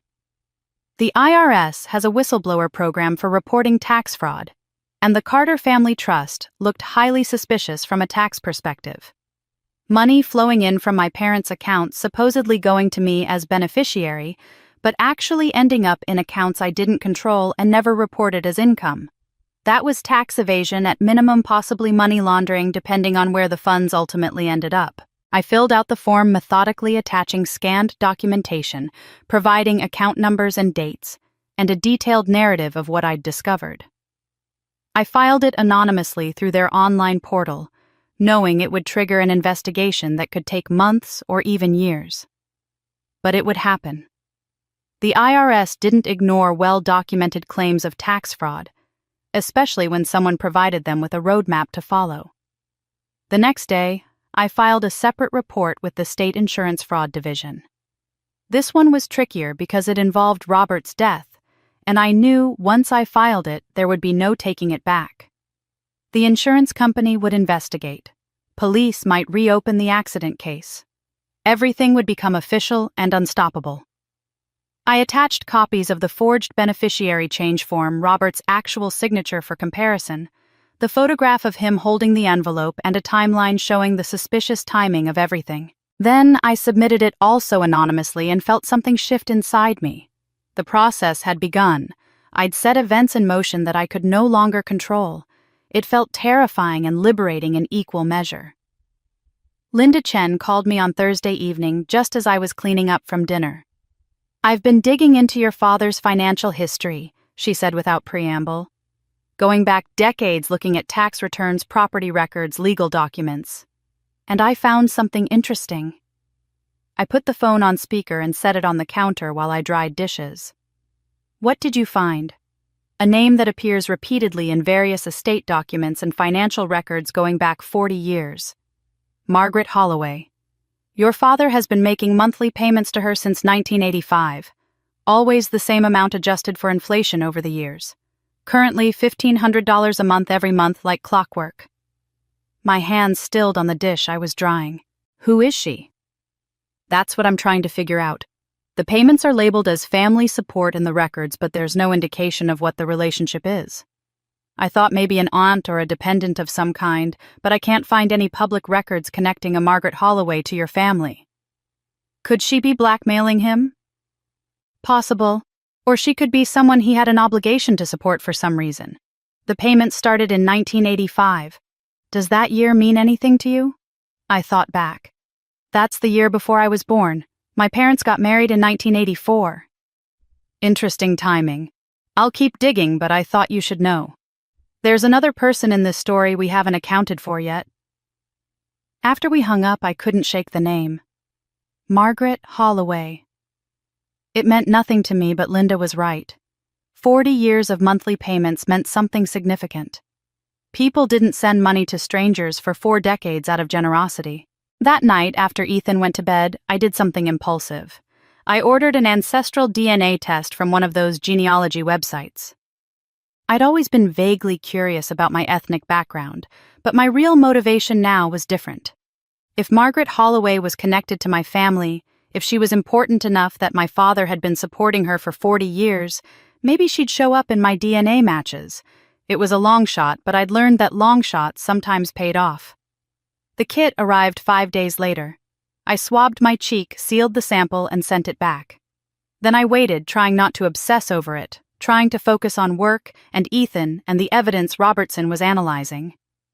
2 weeks later, I got an email notification that my results were ready. I opened it during my lunch break at work, expecting to see a breakdown of ancestral regions and maybe some distant cousin matches. Instead, the first thing I saw under close family was a match labeled half-sibling. My coffee went cold in my hand as I stared at the screen. The match was listed as a woman confidence level extremely high for a half-sibling relationship, shared DNA, indicating connection through my father's side. And the name on the profile was Margaret Holloway. I clicked through to her profile with shaking hands. She'd made some information public, including a profile picture. The woman looking back at me from the screen appeared to be in her late 50s with short silver hair styled professionally and warm brown eyes. My eyes. The exact same shape and color, the same slight upturn at the outer corners that I'd inherited from my father. Margaret Holloway wasn't just someone my father sent money to. She was my half-sister, and based on the timing of those payments starting in 1985, she was older than me by at least a few years. Which meant my father had another child before he married my mother. A child he'd been supporting in secret for 4 decades. A child none of us knew about. Or did we? Had my mother known? Had Caroline? Was I the only one who'd been kept in the dark about this, the way I'd been kept in the dark about everything else? I looked at the profile information again. Margaret had listed her current location as Riverside, Connecticut. I pulled up a map on my phone. Riverside was 15 miles from my house. This woman, my half-sister, had been living less than 20 minutes away my entire adult life, and I'd never known she existed. The monthly payments suddenly made sense. Child support. Not formal, not court-ordered, probably arranged privately to avoid scandal. My father supporting his illegitimate daughter while building his perfect family with my mother. $1,500 a month wouldn't have been a hardship for him, and it would have been enough to help Margaret without drawing too much attention. But why keep her a secret? Why not acknowledge her? Include her in family gatherings. Let her be part of our lives, unless my mother had demanded it as a condition of their marriage. Unless Caroline's perfect family image couldn't accommodate the evidence of their father's past. I sat there in my office staring at this woman's face that looked so much like mine and felt the scope of my family's deception expand even further. It wasn't just financial fraud and stolen opportunities. It was whole people erased relationships, severed a sister I'd never been allowed to know. I screenshot the DNA results and sent them to Linda. "Found your Margaret Holloway," I wrote. "She's my half-sister. Father's been paying child support for 40 years. She lives 15 miles from me." Linda's response came back within minutes. "This changes everything. She might have information about your father's finances, about the family dynamics. She's an outside perspective who's been connected to this for decades. You need to talk to her." But I couldn't move. I just kept staring at Margaret's photo, at those eyes that were my eyes, at this stranger who was my blood in a way that felt more real than my relationship with Caroline had ever been. She'd been living nearby all along, close enough that we might have passed each other in grocery stores or coffee shops or parking lots, two sisters who'd never been allowed to be sisters. I copied her email address from the profile and opened a new message. Then I sat there for 10 minutes trying to figure out what to say. How do you introduce yourself to a sibling you never knew existed? How do you explain that you've just discovered you're not the only daughter your father pretended didn't matter? Finally, I wrote, "My name is Emily Carter. According to DNA results, you're my half-sister. I just found out you exist. I think we need to talk." I hit send before I could second-guess myself. The woman who'd been a ghost in my father's finances, a secret kept for 4 decades, had been living nearby all along, and now she was real, tangible, potentially an ally in understanding the full scope of what my family had hidden. Margaret replied within an hour. "I know who you are. I've always known. Yes, we need to talk. When and where?" We arranged to meet Saturday morning at a small cafe halfway between our towns, a neutral space that wouldn't belong to either of our histories. I told Ethan I had a work meeting and left him with a friend's family for the morning. I couldn't explain this to him yet, couldn't process it myself enough to make it comprehensible to a 13-year-old. I arrived 10 minutes early and chose a corner booth where we'd have privacy. I ordered coffee I didn't drink and watched the door like I was waiting for a verdict. When Margaret walked in, I recognized her immediately, not from the photo but from something deeper. The way she moved, the tilt of her head, the cautious hopefulness in her expression as she scanned the room. She was wearing a navy cardigan and jeans, nothing fancy, and she carried a worn leather bag over one shoulder and something rectangular wrapped in brown paper under her arm. Our eyes met across the cafe, and she stopped walking. For a moment, we just stared at each other. Two women connected by blood and secrets, and I saw tears fill her eyes before she blinked them away and continued toward me. "Emily," she said as she reached the table, and my name in her voice sounded like something precious, something she'd been holding on to for a very long time. "Margaret." I stood awkwardly, unsure of the protocol. "Do you shake hands with a sister you never knew existed? Do you hug a stranger who shares your DNA?" She made the decision for me, reaching out and pulling me into a brief, tight embrace that smelled like lavender and something else I couldn't name. Longing, maybe. Loss. We sat down across from each other, and for a long moment neither of us spoke. She set the brown paper package on the table between us with careful reverence, like it was fragile, and kept one hand on it as if she was afraid it might disappear. I've been waiting for you to find me for 45 years, she said finally, her voice quiet but steady. I knew someday you would. I just didn't know when or how. I didn't know you existed until 3 days ago. The words came out more harshly than I intended. No one ever told me. My father, my mother, Caroline, they all knew you were out there, and they never said a word. I know. She pushed the package toward me. Before we talk about any of that, you need to see this. I've kept it safe all these years waiting for this moment. My hands shook as I unwrapped the brown paper. Inside was a photo album, old and worn, the kind with sticky pages covered in protective plastic. I opened it to the first page and my breath caught. The photograph showed a teenage girl, maybe 15 years old, holding a newborn baby. The girl's face was young, but unmistakably the same face I'd seen in the DNA profile. And the baby, wrapped in a pink blanket with a small tuft of dark hair visible, was clearly me. I flipped through the pages, each one showing Margaret with infant me, feeding me a bottle, changing my diaper, holding me while I slept, sitting in a rocking chair with me cradled against her chest. In every photo, she was looking at me with an expression of such fierce love and protection that it made my chest ache. I don't understand, I whispered. These are from when I was born. You were just a kid yourself. I was 15. Margaret's voice was thick with emotion. Your father and my mother had been together when I was born, but they never married. My mother died when I was 12, and Dad got involved with your mother. She was 19 when she got pregnant with you, and she didn't want a baby. She wasn't ready, didn't want the responsibility, saw you as something that would trap her and ruin her life. I looked up from the album, trying to process what she was telling me. My mother didn't want me. She was young and scared and selfish. Your father begged her not to terminate the pregnancy. He promised he'd handle everything, that she wouldn't have to do anything. And then he came to me. Margaret's eyes were distant remembering. He asked me to help take care of you just for a little while, until he could convince your mother to accept you. I was 15 years old, and I'd just lost my mother, and I said yes because I thought maybe you could fill some of that emptiness.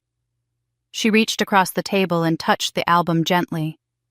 I took care of you for the first 6 months of your life. Fed you, changed, you held you when you cried.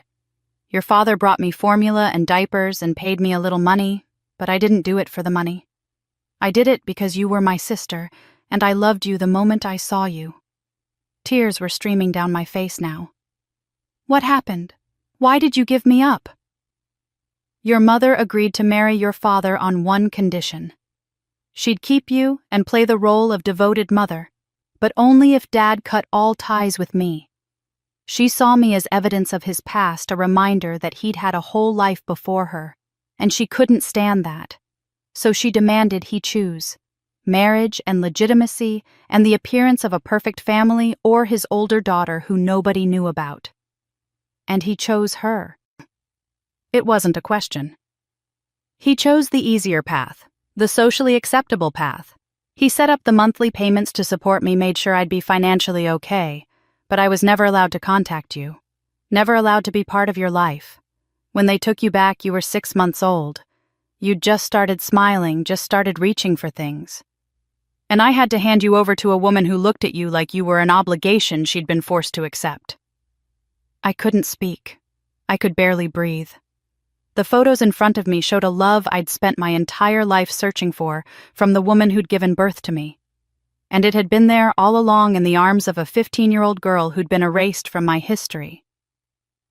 I watched you from a distance, Margaret continued. I couldn't help myself. I saw you graduate high school. When you were accepted to college, I set up that anonymous scholarship you got. Remember $5,000 your freshman year from the private education fund? I did remember. That scholarship had made it possible for me to attend a state university instead of dropping out for financial reasons. That was you. That was me. And when you got your first job, the mentor who supposedly recommended you to the hiring manager, I knew someone at that company, and I pulled strings. And when Robert died and you were drowning in expenses, the emergency fund that appeared in your account with a note saying it was from a family friend. $10,000, I whispered, remembering. It saved us. I never knew who sent it. I've been trying to take care of you your whole life, Emily. From a distance, in secret, in whatever small ways I could manage.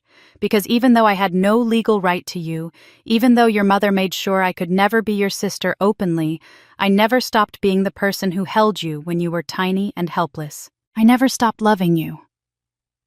The words broke something open inside me. All my life I'd felt like I was missing something essential. Like there was a piece of love and belonging that everyone else had, but I couldn't find. I'd thought I was defective, that I'd been born without whatever quality made people lovable. But I hadn't been unloved. I'd been loved by someone who'd been forced to love me from the shadows. Why didn't you reach out before? Why did you wait for me to find you? Because I promised your father I wouldn't. And because I was afraid that if I appeared in your life, your mother would take it out on you somehow. Make things worse for you. I thought maybe if I stayed hidden, she'd treat you better. But she didn't, did she? I shook my head, unable to speak past the lump in my throat. Margaret reached across the table and took my hand. I was never your mentor, Emily. I was your mother. In every way that mattered for those first 6 months and every day since I was your mother. And I am so sorry I couldn't protect you from her. I broke then. Completely. The carefully constructed walls I'd built to protect myself from a lifetime of rejection and conditional love crumbled all at once. I sobbed in that cafe booth, ugly crying that made my shoulders shake and my breath come in gasps, and Margaret moved around to my side of the table and held me the way I imagined she'd held me when I was an infant. One hand on the back of my head, the other rubbing slow circles on my back, whispering that it was okay, that I was safe, that she had me. Other cafe patrons glanced over with concern, but Margaret waved them away with a small gesture that said we were fine. This was private, leave us alone. And she just held me while 45 years of confusion and pain poured out of me in waves. I wasn't defective. I wasn't unlovable. I hadn't been born with some fundamental flaw that made even my own mother unable to care about me. I'd been loved.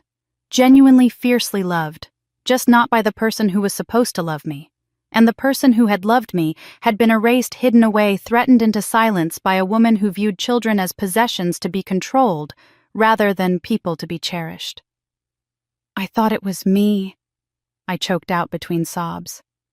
My whole life I thought there was something wrong with me, something missing that made me not worth loving. There was never anything wrong with you. Margaret's voice was fierce. You were perfect. You are perfect. Your mother's inability to love you was her failure, not yours. Do you understand that? Her failure, Emily. Not yours. I pulled back enough to look at her, at this woman who'd been a ghost in my life, a secret benefactor I'd never known to thank. Why didn't you fight for me? Why didn't you tell someone, get the authorities involved? Pain flashed across her face.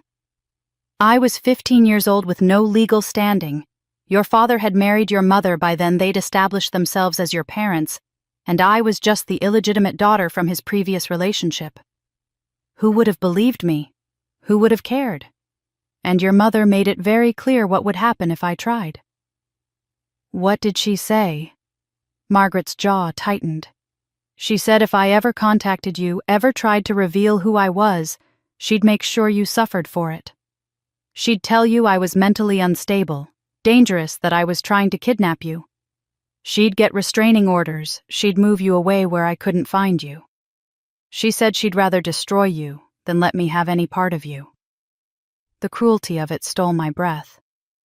So you stayed away. I stayed away, but I never stopped watching. Never stopped trying to help in whatever small ways I could. Every birthday, I'd drive by your house and leave a gift on the porch anonymously. Every Christmas, I'd donate to causes in your name. When you had Ethan, I sent baby things through the mail with no return address. She smiled sadly. You probably thought you had a very generous secret admirer. I thought it was odd, but never questioned it enough to investigate. I wiped my face with a napkin, trying to compose myself. You watched me grow up. You saw everything. I saw everything, she confirmed, and the pain in her voice was raw. I saw you at your high school graduation, sitting alone in the bleachers after because your parents left immediately to go to Caroline's celebration dinner. I saw you at your wedding to Robert, standing on the church steps looking so happy while your mother complained loudly about the flowers. I was there when Robert was buried, standing in the back where you wouldn't see me, watching you try to hold yourself together for Ethan. The thought of her witnessing all those moments, all those times I'd felt alone and unloved, and being unable to comfort me made my heart ache. That must have been torture. It was, but it was also a privilege. I got to see you become an amazing woman despite everything they did to break you. I watched you succeed in your career, raise a beautiful son, survive tragedy. You're so much stronger than your mother ever gave you credit for. I thought about Ethan then, about how he'd asked who was making sure I was okay. Margaret had been asking herself that same question for 45 years. I need to tell you something, I said, and proceeded to explain everything. The frozen accounts, the forged signatures, the Carter family trust, the stolen Stanford acceptance, Robert's life insurance beneficiary changed, the suspicious timing of his death. I showed her the photos on my phone of the documents I'd collected, the evidence I'd been building. Margaret's expression shifted as I talked, moving from concern to shock to something harder and colder.